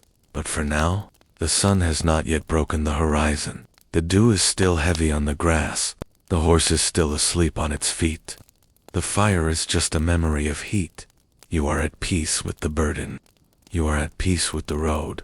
You are at peace with the oath. The campaign has finally begun, but it does not begin with a trumpet blast or a gallop. It begins with the slow, rhythmic sound of thousands of feet and hooves pressing into the soft, yielding earth. We are continuing our journey into the reality of the medieval night, moving away from the castle walls and out into the vast, indifferent landscape of the open road. As you listen, I want you to feel the steady pace of the march. It is a pace that does not change for hours, for days, for weeks. It is a slow, grinding momentum that wears down the body and the spirit until all that is left is the movement itself. This is a story for sleep, a story of long horizons, gray skies, and the quiet, heavy endurance of a man bound to a cause he may not fully understand. Imagine. You are part of a column that stretches for miles. Ahead of you are the baggage wagons. Their wooden wheels creaking and groaning under the weight of grain, salted meat, and extra shafts for spears. Behind you are the foot soldiers, a sea of leather and iron, their pace dictated by the slow, heavy stride of the horses. You are in the middle, a figure of steel on a beast of burden. The sun is not shining today. The sky is a flat, unvarying expanse of pearl gray, and the air is thick with the scent of damp wool and the metallic temps of the armor. Your horse, a powerful destrier, moves with a mechanical regularity. With every step, you feel the shift of the saddle beneath you. The high pommel and cantle of the war saddle hold you in place, but they also restrict you. You are locked into the animal's rhythm. Thump squish, thump squish. The road has long since turned into a river of mud. The mud is a deep, dark brown, almost black in the shadows of the trees. You watch the way it clings to the horse's legs, turning the chestnut hair into a matted, heavy coat of grit. You watch the way it splashes onto your own greaves, dulling the metal until you are the same color as the earth. There is a profound silence in the march, despite the noise of the army. When thousands of men move together, the individual sounds the clink of a buckle, the cough of a soldier, the snort of a horse blur together into a single low-frequency hum. It is a sound like the distant ocean, a constant, rushing white noise that fills your ears and numbs your mind. You find yourself staring at the back of the knight in front of you. You know every scratch on his backplate. You know the way his blue surcoat is frayed at the hem. You follow him because that is the order. You do not look at the landscape. You do not look at the sky. You look at the steel, and you move. The hunger begins as a dull ache in the center of your chest. It is not a sharp pain, but a quiet, persistent reminder of your own frailty. The army's supplies are managed with a brutal efficiency, but there is never enough. You are given a ration of hard biscuit bread that has been baked twice to remove all moisture. It is as hard as the stone of the castle walls. You have to soak it in water or weak ale to make it edible, and even then, it is a gritty, flavorless paste that sticks to the roof of your mouth. Sometimes there's a piece of cheese, dry and sharp, or a handful of shriveled peas. Your stomach feels empty and heavy at the same time. You learn to ignore it. You learn to live in a state of permanent, low-level starvation. Then, there is the rain. In your life as a knight, rain is not an event. It is a condition of existence. It begins as a fine mist that hangs in the air, coating your visor in tiny, shimmering beads of water. Then, it thickens. It becomes a steady, vertical downpour that turns the world into a blur of gray. You feel the water finding its way through the gaps in your armor. It trickles down your neck, cold and invasive. It soaks into the padding of your gambeson, making the heavy fabric even heavier. The wool of your cloak absorbs the moisture until it feels like you are wearing a suit of lead. The rain changes the sound of the march. The thump squish of the mud becomes louder, more liquid. The clinking of the armor becomes a dull, muffled thud. You can smell the wet iron, a sharp, coppery scent that mixes with the smell of the sodden earth. Your hands, encased in leather gloves, become pruned and white. The reins are slippery in your grip, but you do not stop. To stop is to lose your place in the column. To stop is to be left behind in a landscape that has no pity for the weak. You keep your head down, your chin tucked against your chest, and you follow the steel in front of you. The march is a test of boredom as much as it is a test of strength. You spend 10 hours a day in the saddle, and for 9 of those hours, nothing happens. You are moving toward a goal that is always over the next ridge, through the next forest, across the next river. You lose track of the days. Tuesday is the same as Friday. The morning is the same as the afternoon. The only thing that changes is the degree of your exhaustion. Your joints begin to feel like they are filled with sand. Your lower back becomes a solid block of pain. Your legs held in the stirrups for so long lose all sensation until they are nothing but heavy weights hanging from your hips. As evening approaches, the column finally slows. The command is given to make camp. This is not a time of rest, but a time of further labor. You dismount, and for a moment, the world spins. You have to hold on to the saddle to keep from falling. Your legs are trembling, the muscles twitching with a life of their own. You lead your horse to a patch of ground that is slightly less muddy than the rest. You unsaddle him, your fingers raw and stinging from the cold and the wet. You rub him down with a handful of dead grass, the steam from his body rising into the darkening air like a prayer. Dinner is a small fire and a bowl of thin gruel. The smoke from the fire is thick and bitter, stinging your eyes and clinging to your hair. You sit on a fallen log, your armor still on, because you are too tired to take it off and too afraid that you will need it in the night. You look around at the other knights. They are shadows in the firelight, their faces pale and sunken, their eyes fixed on the flames. There is no conversation. There is only the sound of the wind in the trees and the occasional crackle of the damp wood. You feel a sense of profound isolation, even in the middle of an army. You are a single point of consciousness in a vast, dark, and indifferent world. But eventually, the rumors begin to spread. The talk of the camp changes. It is no longer about the mud or the bread. It is about the enemy. They are close. They are just over the next hill. They are waiting. The night before the battle is a night of cold, quiet dread. It is not the fear you see in stories, the trembling of the coward, or the shouting of the hero. It is a heavy physical weight that settles in your gut. Your mouth is dry, no matter how much water you drink.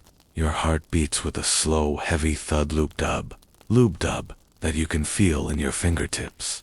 You lie on the hard ground, staring up at the canopy of the forest, and you think about the fragility of your own body.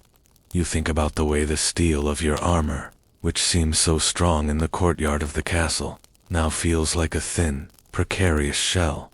You think about your home, not with longing, but with a strange, detached curiosity. You remember the smell of the apple trees in the spring, You remember the sound of your mother's voice. They seem like images from a dream, a life lived by someone else in another world. Here in the dark, the only reality is the cold, the hunger, and the coming conflict. You try to pray, but the words feel hollow. You find yourself repeating the same phrases over and over, until they lose all meaning. Protect me. Keep me steady. Let it be over. The dawn comes with a cruel, gray light. There is no sun, only a gradual thinning of the darkness. You are standing in your place in the line. The army has been drawn up in a series of blocks, the archers in the front, the infantry in the middle, and the knights on the flanks. You are sitting on your horse, the animal sensing your tension, its ears twitching back and forth. You look across the field. The mist is thick, a white blanket that hides the enemy from view. You can hear them though. You can hear the distant, muffled sound of their own preparations. The clink of metal, the shouting of orders, the terrifying, rhythmic beat of a drum. The waiting is the worst part. You stand there for hours as the sun hidden behind the clouds climbs higher. You are sweating inside your gambeson, despite the cold air. The sweat trickles down your back, making you itch in places you cannot reach. Your visor is down, and your vision is a narrow, blurry slit. You can hear your own breath, loud and ragged inside the helmet. Hoopa, hoopa. You feel a sudden, sharp wave of nausea. You want to turn and run, to ride until the horse collapses, to find a place where the world is quiet, but you do not move. You are held in place by the men on either side of you. You are held in place by the years of training. You are held in place by the weight of your own name. Then, the mist begins to clear. You see them, a line of steel, mirroring your own. They look like statues in the distance, tiny and insignificant. But you know that they are men, just like you. They are cold. They are hungry. They are afraid. The realization does not bring you comfort. It only adds to the heaviness of the moment. The two armies stand there, two vast mechanical entities, waiting for the spark that will set them in motion. When the signal finally comes, it is not a glorious charge. It is a slow, ponderous movement. The line of knights begins to walk, then a slow trot. The ground beneath you begins to vibrate. The thump-thump of the hooves becomes a roar. You are not thinking about glory. You are not thinking about the cause. You are thinking about the lance in your hand. You are thinking about the weight of the shield on your arm. You are thinking about the gap between the helmet and the breastplate of the man in front of you. The collision is a wall of sound and sensation. It is not the clean, sharp sound of swords clashing. It is the sound of a forest falling, the splintering of wood, the crushing of metal, the deep, guttural grunts of men and animals under extreme physical strain. You are pushed from all sides. You are in a sea of iron. You cannot see. You can only feel.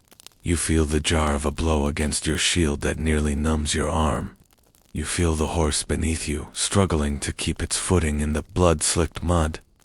The exhaustion is immediate and overwhelming. After 5 minutes of struggle, your lungs are burning. Every movement of your sword arm feels like lifting a heavy stone. The air inside your helmet is thick and hot, smelling of salt and copper. You are no longer a warrior. You are a laborer, performing the most difficult task of your life. You are fighting for breath as much as you are fighting for your life. The world has narrowed to the 6 inches in front of your face. There is no sense of time. The battle could have lasted for 10 minutes or 3 hours. Eventually, the pressure begins to ease. The sea of iron begins to recede. You find yourself standing in a field that is no longer green or brown, but a chaotic mosaic of gray and red. The noise has changed from a roar to a series of low, disconnected sounds, the moaning of the injured, the loose whinny of a riderless horse, the distant, muffled shouting of the victors. You are still on your horse, though you do not remember how you stayed there. Your shield is shattered, the wood splintered and hanging by the leather straps. Your sword is heavy, the hilt sticky in your grip. You look down at your armor, It is dented and scarred, the once smooth plates now a map of the struggle you have just survived. You feel a strange, hollow emptiness. There is no joy. There is no pride. There is only a profound, soul-crushing weariness. You want to lie down in the mud and never get up. But the day is not over. A night's work does not end when the fighting stops. You must find your lord. You must find your squires. You must tend to your horse, which is trembling and covered in a thick, white lather of sweat and foam. You move through the aftermath like a ghost. You see the bodies on the ground, and they do not look like heroes or enemies. They look like discarded bundles of cloth and metal. They look like the end of the road. As the evening mist begins to rise again, you find a place to rest. You are sitting on the ground, your back against a wagon wheel. Your helmet is off, and the cool air on your sweaty hair feels like a blessing. You look at your hands. They are shaking. You notice a small tear in your surcoat, and beneath it, a dark stain on your gambeson. You don't feel any pain yet. The adrenaline is still humming in your blood, a low, electric vibration. But you know it is coming. You feel a dull throb in your side, a heat that is beginning to spread. You think about the water and the puddles around you. You think about the filth on the blades. You think about the stories you have heard of men who survived the battle only to die in the tent a week later, their bodies consumed by a slow, burning fever. The exhaustion you felt on the march was nothing compared to this. This is the exhaustion of the spirit. You have seen the reality of your profession, and it is not the shimmer of gold or the song of the poet. It is the mud, the hunger, the rain, and the cold. Indifferent silence of the dead. You close your eyes, and the world begins to fade. The sounds of the camp, the clinking of the armor being removed. The low voices of the survivors become a distant, rhythmic blur. You are drifting. You are sinking into the earth. The weight of the steel is still there, but it no longer feels like protection. It feels like a shroud, as you fall into the deep, dark sleep of the battle-weary. You feel a chill that the blankets cannot reach. It is a chill that starts in the small of your back and moves slowly toward your heart. You feel the first touch of the fever, a dry, flickering heat behind your eyelids. The transition has begun. You are no longer moving toward the battle. You are moving toward the long, quiet struggle of the aftermath. The march is over. The line is broken. The steel is silent. But the body is beginning its own internal conflict. The small scratches, the deep bruises, the invisible invaders of the blood, they are the new enemies. And against them, the armor provides no defense. We have moved through the weight of the armor, the coldness of the stone, the repetitive nature of the training, and the exhausting momentum of the march. Now, we enter a space of profound stillness. We are entering the world of the aftermath. In this chapter of our story, the noise of the world has faded away, and we are left with the slow, steady reality of the body itself. This is a story about the endurance of the spirit when the flesh is weary. It is about the long, quiet hours of recovery, where time is measured not by the sun, but by the rhythm of a heartbeat and the slow cooling of a fever. As you listen, I want you to feel the heaviness of your own limbs. I want you to imagine the air around you is still and cool, scented with the earthy fragrance of dried herbs and the sharp, clean smell of vinegar. This is a journey designed to help you drift away. A slow walk through the halls of a quiet infirmary, where the only sounds are the rustle of straw and the distant, muffled chime of a chapel bell. Imagine you are lying in a bed of fresh, clean straw. It is much softer than the ground of the forest or the hard flagstones of the barracks. Over the straw, there is a sheet of thick, unbleached linen. It feels cool and slightly rough against your skin. You are in a long, low-ceilinged room, perhaps a monastic infirmary or a quiet corner of the keep. The walls are thick, and the light is dim, filtered through high, narrow windows that let in only a pale, soft glow. You are no longer wearing the steel. You are no longer wearing the wool. You are dressed in a simple, loose gown of white linen. The absence of the armor is a strange sensation. Your body feels lighter, but also more vulnerable. You feel the air on your skin, a gentle current that moves through the room like a slow-moving river. The pain you feel is not the sharp, dramatic pain of a storybook. It is a dull, heavy companion.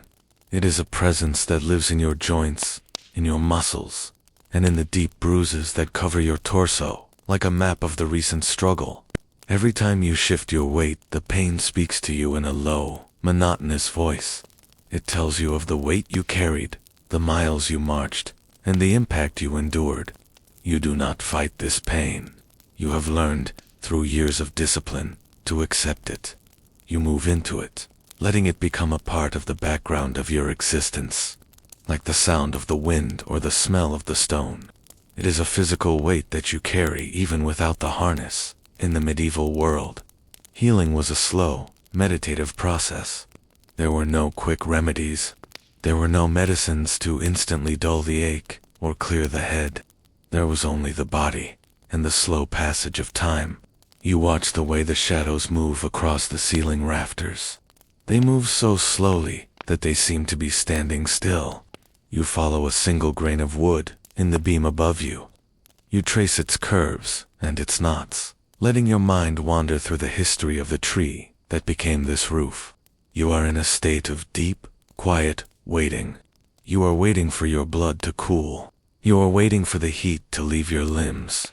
You are waiting for the earth to pull the exhaustion from your bones. The smell of the room is the smell of the earth's pharmacy. Nearby, on a small wooden table, sits a bowl of water and a collection of small jars. You can smell the sharp, clean scent of yarrow, which has been used to wash your skin. You can smell the heavy, bitter fragrance of comfrey the knit bone, which has been applied to your aching joints. There is the scent of willow bark, steeped in warm water, which you drink slowly. It tastes of wood and ancient soil, a bitter draught that brings a faint, distant relief to the throbbing in your head. The monks or the healers move through the room with a practiced, silent grace. You hear the soft scuff of their leather sandals on the stone. Floor scuff pause, scuff pause. It is a rhythmic sound that lulls you, a reminder that you are being cared for in a world that often feels indifferent. Think about the lack of medicine as a form of honesty. In this time, you could not hide from what your body was feeling. You had to confront the reality of your own mortality in every breath. A simple fever was a mountain to be climbed. A deep bruise was a landscape to be traversed. You lie there, and you feel the internal battle. You feel the heat rising in your chest, a slow, pulsing warmth that makes your eyelids feel heavy and your thoughts feel like they are made of smoke. This is the fever dream, a state where the walls of the room seem to expand and contract with your breathing. You are not frightened. You are merely drifting.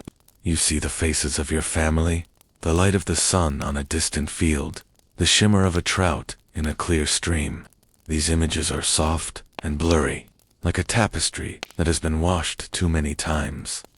The healing of a night was often incomplete. The injuries you sustained were not always things that could be fully mended. You think about the night's limp, the way your left knee will always catch when the weather turns cold. You think about the stiffness in your shoulder that will make the sword feel heavier every spring. You accept this? These are the marks of your profession. They are the physical record of your loyalty. You are like a piece of equipment to shield that has been dented, a sword that has been notched. You are still functional, but you are changed. There is a quiet dignity in this wear and tear. It is the sign of a life that has been lived according to a code. The passage of days in the infirmary is a study in monotony. You wake when the light is gray. You eat a bowl of thin, warm pottage grains and herbs that are easy on the stomach. You watch the healer change your bandages. This is a slow, methodical ritual. The old linen is unwound, the fabric making a soft, rasping sound against your skin. The air hits the wound, and for a moment, it feels cold and sharp. Then, the new poultice is applied, a mixture of honey, herbs, and clean grease. It is warm and heavy. The new linen is wrapped around, tight and supportive. You feel the pressure of the bandage, a reminder of the boundary between yourself and the world. You spend the afternoon listening to the sounds of the castle or the monastery. Because you are still, you hear things you never noticed before. You hear the rhythmic bubbling of a pot in the kitchen far away. You hear the cooing of pigeons in the eaves of the roof, a soft, vibrating sound that seems to match the pulse in your own temple. You hear the distant, muffled sound of the blacksmith's hammer, but here it sounds like a heartbeat, slow and steady. You realize that the world is continuing its busy, mechanical life without you. The horses are being fed. The armor is being cleaned. The watch is being set. You are exempt from these duties for now. You are in a state of grace, a temporary release from the burden of the oath. The pain becomes a teacher of patience. When you cannot move your arm without an ache, you learn to move slowly. When you cannot walk across the room, you learn to appreciate the view from your bed. You notice the way the light catches the dust motes in the air. They are like tiny, golden stars, dancing in a slow, invisible current. You watch them for hours, letting your eyes follow their unpredictable paths. You find a strange beauty in their insignificance.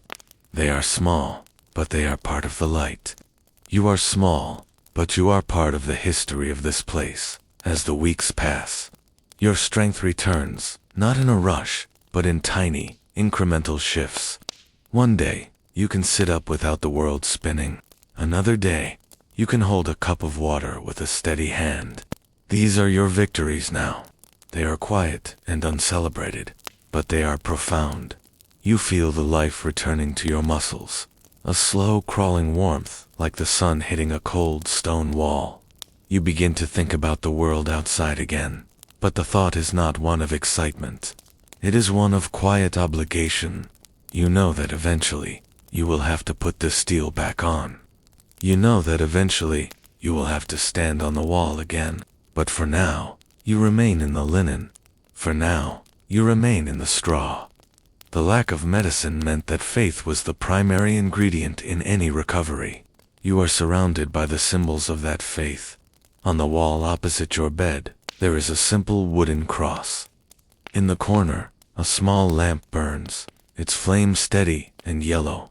You listen to the monks as they chant the hours. The sound of their voices is a deep, resonant drone, a tapestry of Latin that fills the room like a heavy fog. You do not need to understand the words to feel the rhythm. It is the sound of order. It is the sound of a world that believes in a purpose. Kyrie eleison, Christ eleison. The chant moves through you, vibrating in your chest. It matches the rhythm of your breathing. It matches the pulse of your healing wounds. You find yourself drifting into a state of prayer, though it is not a prayer of many words. It is a prayer of presence. You are offering up your stillness. You are offering up your pain. You are offering up the slow, steady beat of your heart. You feel a sense of connection to the thousands of knights who have lain in beds like this before you, and the thousands who will come after. You are a part of a long, unbroken line of service and suffering and recovery. It is long before the sun has even considered rising. The chapel is a cavern of darkness, broken only by the flickering light of a few tallow candles. The stone beneath your knees is unforgiving. It is cold, and it is hard. You have been here for an hour, and your joints have begun to ache with a familiar, dull throb, but you do not move. In this world, physical discomfort is seen as a form of prayer, a small way to atone for the many failings of the flesh. You are a knight, a man of war, but in this quiet space, you are simply a sinner seeking a moment of peace with a God who is as vast and terrifying as the winter sky. The religious pressure on a knight was not an occasional thing. It was the very air you breathed. From the moment of your knighthood, when you took your vigil in the dark, you were told that you were a Miles Christie, a soldier of Christ. This meant that every action you took was viewed through a moral lens. Every blow struck in battle, every order followed, every thought of pride or anger was a weight on the scales of your eternal soul. You live in a world where heaven and hell are not abstract concepts, but physical places as real as the castle walls. You believe that the devil is waiting in the shadows of the forest, and that the angels are watching from the rafters of the hall. This creates a constant, quiet tension in your mind, a need to be perpetually ready for a judgment that could come at any moment. Think about the fear of sin. It is not a sharp, sudden terror, but a slow, gnawing anxiety. You think about the anger you felt during the training yesterday. You think about the pride you felt when the Lord praised your horsemanship. You think about the greed you felt when you looked at a fine piece of silk in the market. In the medieval mind, these are not just emotions. They are stains. They are burdens that you carry with you, making your spiritual armor heavy and tarnished. You watch the smoke from the candles rise toward the ceiling, twisting in the drafts, and you pray that your soul might be as light as that smoke, but you feel instead like the lead weights used in the masonry. The ritual of confession is the only relief you have. Imagine yourself standing outside the small wooden door of the priest's chamber. The wood is old and dark, polished by the hands of many men who came here seeking the same thing you seek. Inside, the air is thick with the smell of old parchment and the sharp, acidic scent of vinegar. The priest is a shadow in the corner, his voice a low, monotonous murmur. You speak your sins into the silence. You speak of the things you have done and the things you have failed to do. The act of speaking them aloud makes them feel real, but it also begins to lift the weight. You hear the scratch of the priest's pen, or the soft rustle of his robes. Miserere, me, Deus. The Latin words are a comfort.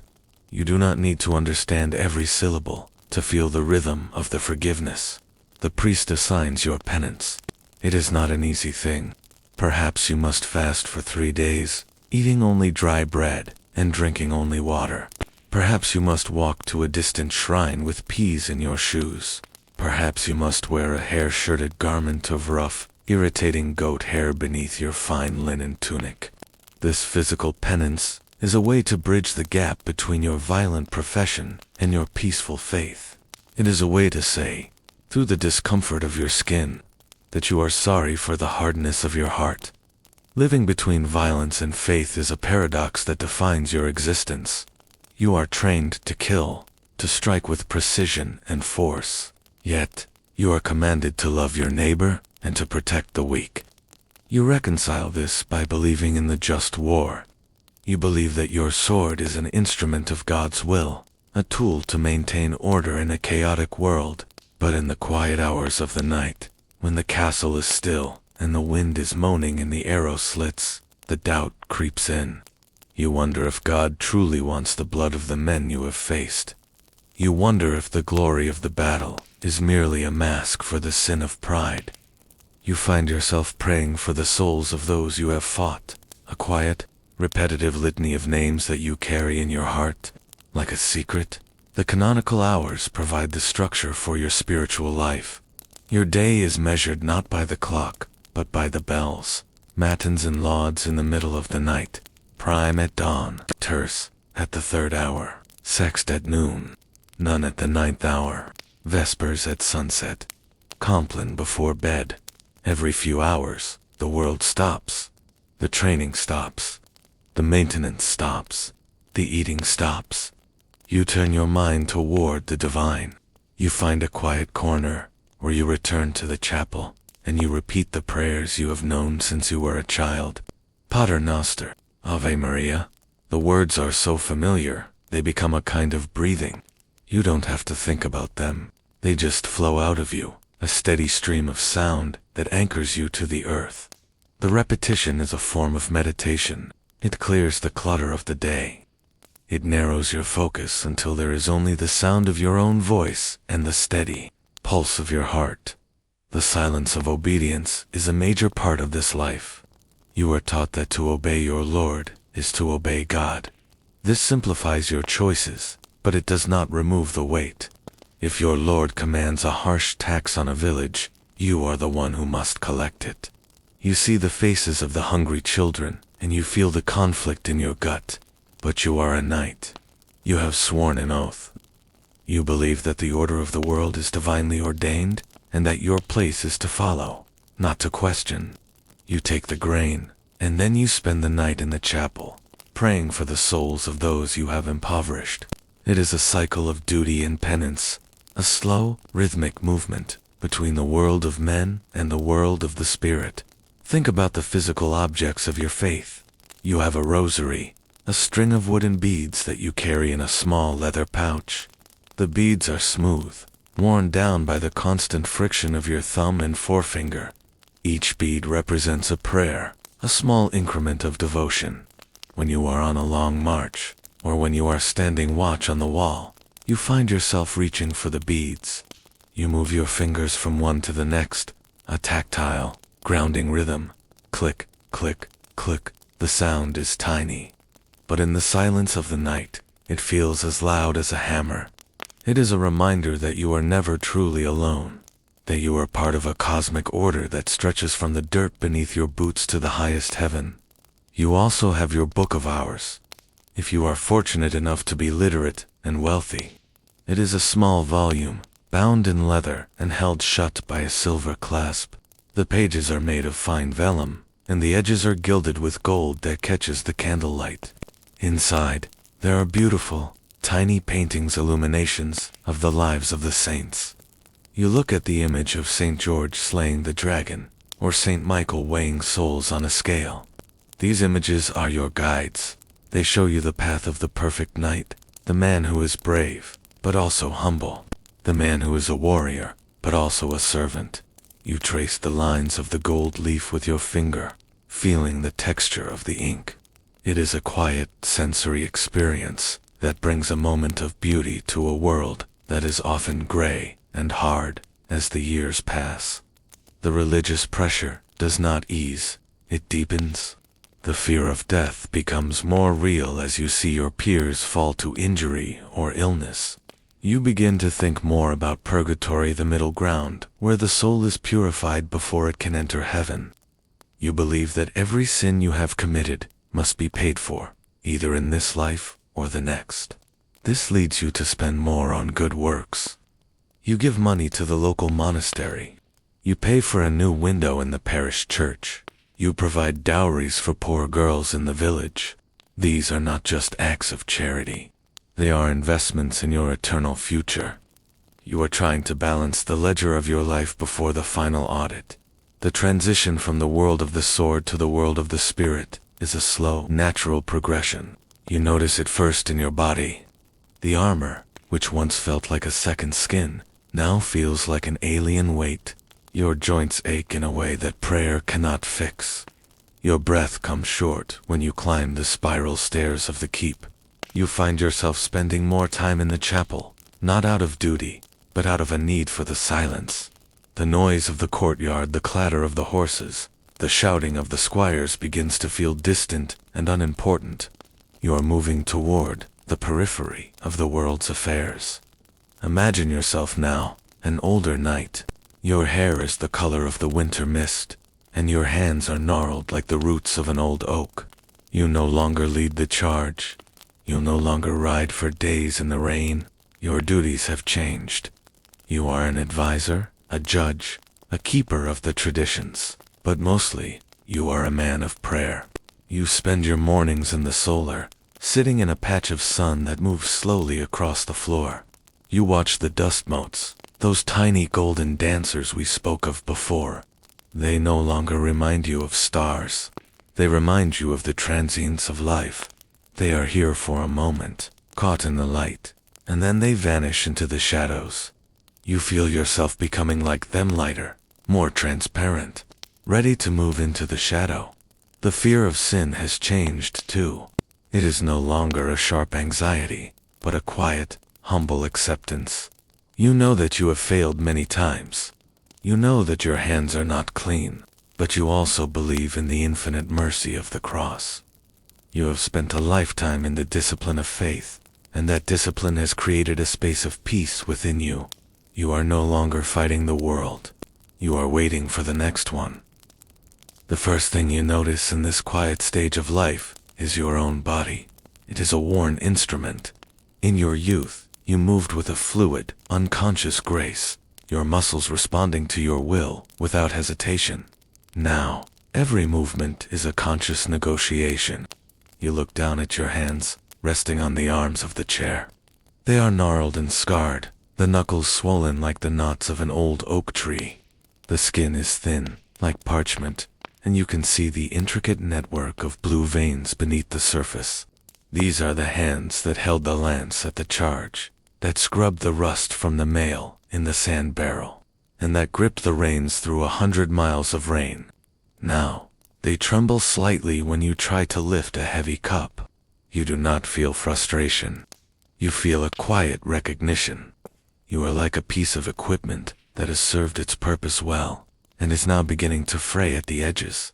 The pain is no longer a guest. It is a permanent resident.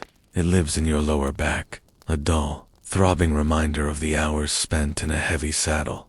It lives in your knees, which creak and pop like dry wood whenever you stand.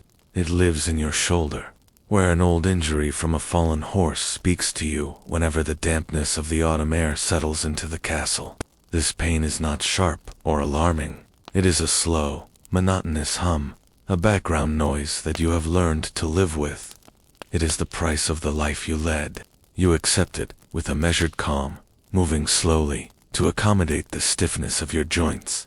You have learned that time is not something to be fought, but something to be moved through, like a slow-moving river. In the medieval world, there were no pensions. There was no formal retirement where a knight would be given a purse of gold and sent to a cottage by the sea. Your security in your old age depended entirely on the ties you had built throughout your life, the loyalty of your family, the grace of your lord, and the stability of the land you had defended. If you were fortunate, you remained within the household you served, a respected figure of the past. You occupy a small room, perhaps the same one you have had for decades, and you sit at the high table. Though your place has moved further down from the center as the years have passed, you watch the younger knights now. From your seat in the solar, or your spot in the hall, you see the squires who are just beginning their training. They move with an energy that seems almost foreign to you now. They laugh loudly, their voices echoing in the stone corridors. They boast of their strength and their speed. You watch them in the tilt yard, their movements sharp and frantic as they strike the quinton. You see the shimmer of their new armor, the brightness of their banners, and the fire in their eyes. You do not feel envy. You feel a sense of profound continuity. You see yourself in them, the same ignorance of the weight to come, the same belief in their own immortality. You know that one day, they will be where you are. They will sit in a high-backed chair and watch the dust motes. They will feel the ache in their knees and the tremor in their hands. The world is a great, slow wheel, and it is simply their turn to be at the top. You are moving toward the center, toward the axis where the movement is slower and the world is quieter. The social shift is a subtle, creeping thing. People still address you with respect, calling you sir and bowing as they pass. But they no longer seek your counsel on matters of war or law. You are a repository of memory, a storyteller of a time that the young people consider ancient history. They ask you about the great battles or the famous lords, and you tell them, your voice slow and measured. But as you speak, you realize that the things they want to hear are the legends, while the things you remember are the sensations, the smell of the wet wool, the sound of the rain on the tent, the weight of the helmet on a hot afternoon. The reality of the life is something that cannot be spoken. It can only be lived. The days are marked by a new kind of rhythm. You no longer wake to the sound of the trumpet or the call to arms. You wake when the light reaches a certain point on the wall across from your bed. You rise slowly, sitting on the edge of the mattress for a long time, letting your joints find their place. You dress with the help of a young page, a boy who is as small and eager as you once were. He handles your clothes with a mixture of reverence and impatience. You notice the way he looks at your old sword, hanging on the wall. To him, it is a magical object. To you, It is a tool that has grown too heavy to use. You spend a large portion of your day in the garden or the solar. The sensory details of your world have become more acute as your physical world has narrowed.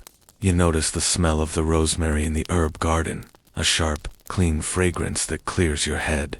You notice the texture of the moss on the north wall, a deep, damp green that feels like velvet under your fingers. You watch the bees moving among the lavender. They're humming a low, steady vibration that matches the rhythm of your own thoughts. You have time now to notice these things. You have time to watch the way the shadows change throughout the afternoon, and the way the wind moves through the leaves of the oak tree in the courtyard. The food you eat has changed as well. Your teeth are no longer what they were, and your stomach is less tolerant of the heavy, salted meats of the garrison. You are served softer foods, bowls of white bread soaked in almond milk, thick vegetable pottages, seasoned with mild herbs, or a piece of tender fish from the castle pond. The act of eating is slow and deliberate. You savor the flavors in a way you never did when you were young and always hungry. You drink your ale or your wine in small sips, watching the light catch the liquid in your wooden cup. Everything is more precious because it is more limited. Think about the quiet decline of your influence. In the hall, the conversations move faster than you can follow. The young knights speak of new tactics, new alliances, and new technologies. They speak of the world as something to be conquered and shaped. You listen, but you do not intervene. You know that the world has its own momentum, and that the wisdom of the old is often a language the young have not yet learned to speak. You find a strange peace in this irrelevance. You are no longer responsible for the safety of the walls or the success of the campaign. The burden of the oath has been passed on to shoulders that are broader and stronger. You are allowed to simply be. The nights are long. You sleep fitfully, as the old do. You wake in the middle of the night, the castle silent and cold around you. You hear the wind moaning in the chimney and the distant call of the watchman, the same sounds you have heard for 50 years, but they sound different now. They are not a call to duty. They are a lullaby. You lie in the dark, and you think about the men you knew who are no longer here. You see their faces in the shadows, the lord you served, the squires you trained, the friends you stood beside in the rain. They are not ghosts. They are memories, as solid and real as the stone walls. You feel their presence as a comfort, a reminder that you are part of a long, unbroken chain of service.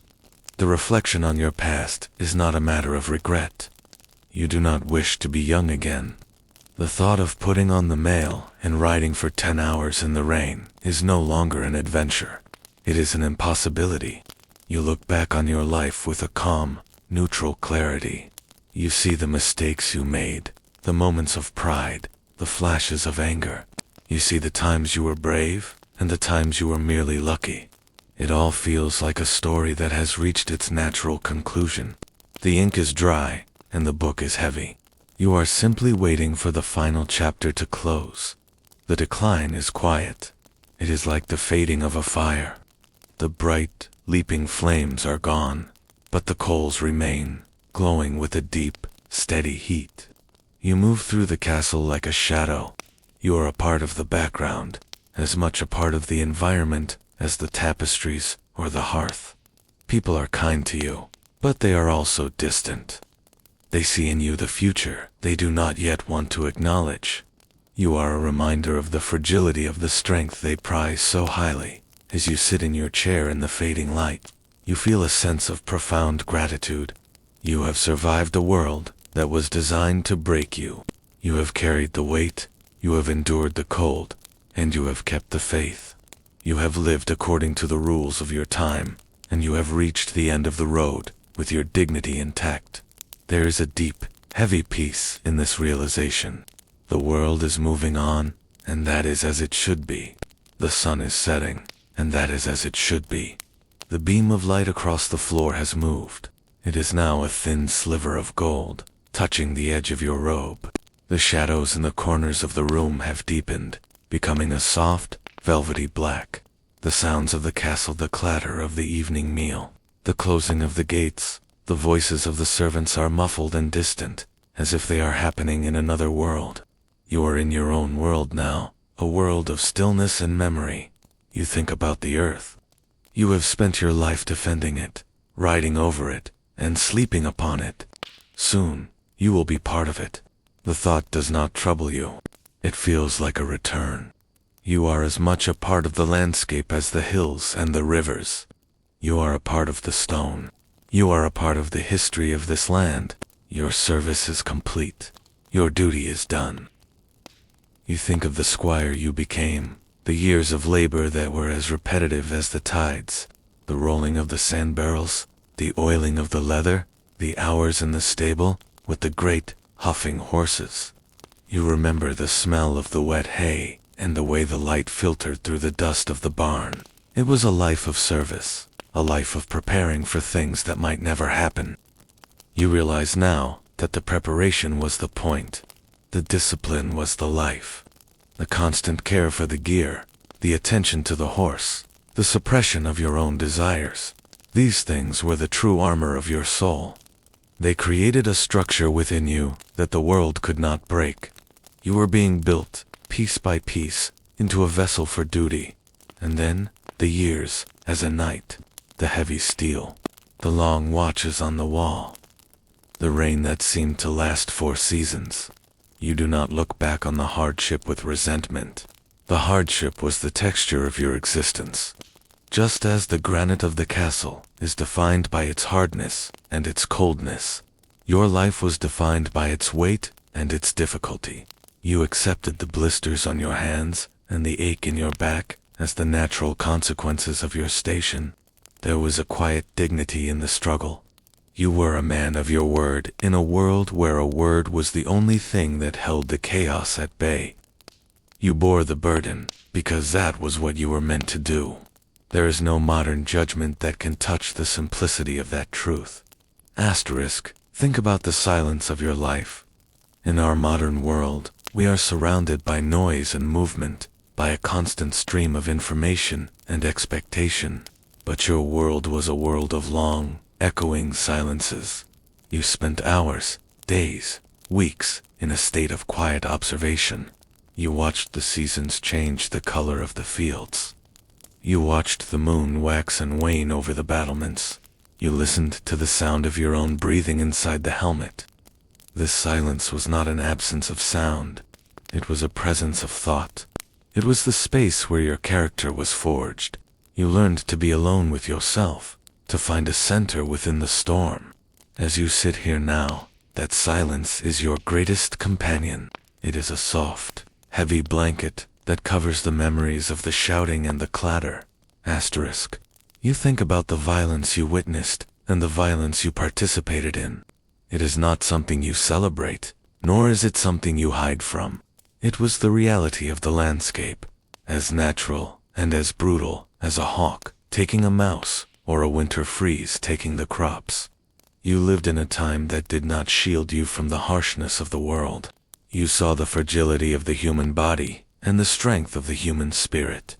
You realized that life was a flickering flame, easily extinguished, and that made every breath more significant. You did not fight for glory. Glory was a story told by poets who had never felt the weight of a shield. You fought for the person standing next to you. You fought for the oath you had sworn. You fought to maintain the small patch of order that was entrusted to your care.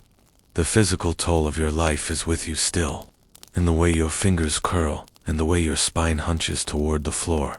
But these are not seen as failures. They are the marks of a life fully lived. Your body is a map of the roads you traveled and the duties you performed. The scars are not trophies. They are memories.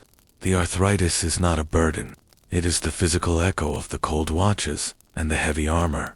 You feel a sense of harmony with your own decay. You are like the castle itself. The stones are weathered. The mortar is crumbling in places. The moss has taken hold of the northern face. But the structure remains. The foundation is deep. The purpose is fulfilled. As you sit in the dark, you find yourself reflecting on the nature of loyalty. It was not a grand, romantic gesture. It was a series of small, mundane choices. It was the choice to stay on the wall when you were tired. It was the choice to keep the gear clean when you were discouraged. It was the choice to speak the truth when it would have been easier to remain silent. Loyalty was the thread that ran through the fabric of your life, holding the disparate pieces together. It gave your existence a coherence that transcends the individual moments of your biography. You were loyal to your Lord, to your order, and to the earth that sustained you. In that loyalty, you found a freedom that the modern world rarely understands, the freedom of having nowhere else to be. The air in the solar is now very cool. The candle has finally flickered out, leaving only the faint, sweet scent of the wax and the dark, heavy smell of the dying embers in the hearth. The shadows have swallowed the room entirely. You are sitting in a void of peace. You can hear the rhythmic breathing of the castle, the settling of the stone, the sighing of the wind in the chimneys, the distant, muffled sound of the sea or the forest. It is a lullaby that has been sung for 1,000 years. It is the sound of the past becoming the present. You think about the people you loved. They are like the light that has left the room, gone from your sight, but still a part of the atmosphere.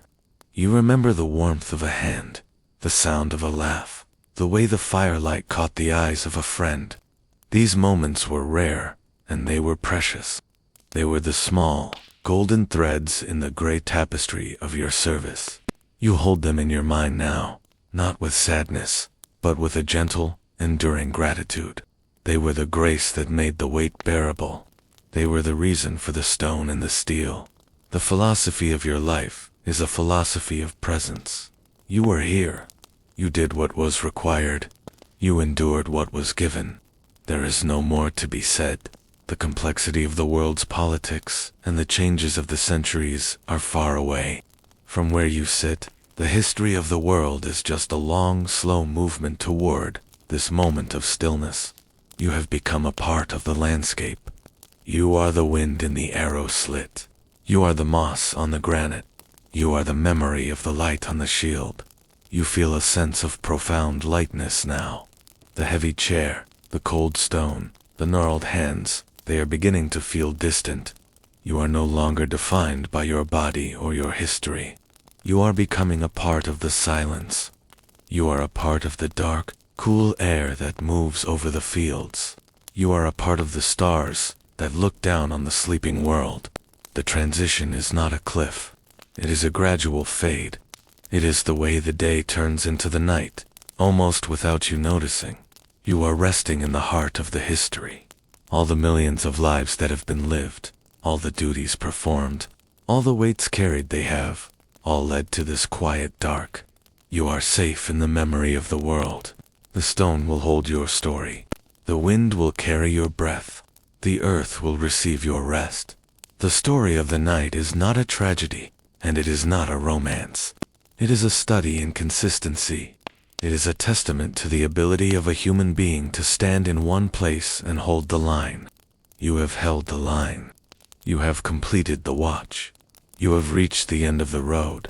As you drift now, let the images of the past dissolve. Let the smell of the oil and the scent of the incense fade away. Let the sound of the clinking mail and the rhythmic marching hooves become a part of the distant, eternal hum of the universe. There is no more armor. There is no more stone. There is only the long, deep, and peaceful sleep of the ages. The night is vast and kind. It has room for all the weariness of the world. It has room for all the memories of the struggle. It has room for you. You are sinking into the layers of the time, falling slowly through the decades and the centuries. Each layer is a soft, cool blanket of silence. You are moving past the pages, past the squires, past the children in the hall. You are moving toward the very beginning, toward the light that exists before the story starts. The weight is gone. The cold is gone. The duty is done. The night is no longer a figure of steel. The night is a figure of peace. You are the stillness at the center of the keep. You are the quiet in the middle of the woods. You are the rest at the end of the march. The world continues its slow, majestic turn. The stars move in their ancient paths. The wind whispers through the ruins and the fortresses alike. The history of the world is being written in every moment of silence. You are a part of that writing. You are a part of that silence. Let your breath be the only thing you feel. In and out, in and out. It is a slow, steady wave that carries you further and further away from the shore of the world. The shore is a distant line of gray. The ocean of sleep is vast and dark and warm. You are floating. You are drifting. You are safe. There is no more need for words. There is no more need for memory. There is only the peace of the stone. There is only the rhythm of the dark. The watch is over. The fire is out. The night has come. Sleep is the final loyalty. Sleep is the final honor. Sleep is the final home. The night is resting. The story is finished. The world is still. Sleep, sleep, sleep.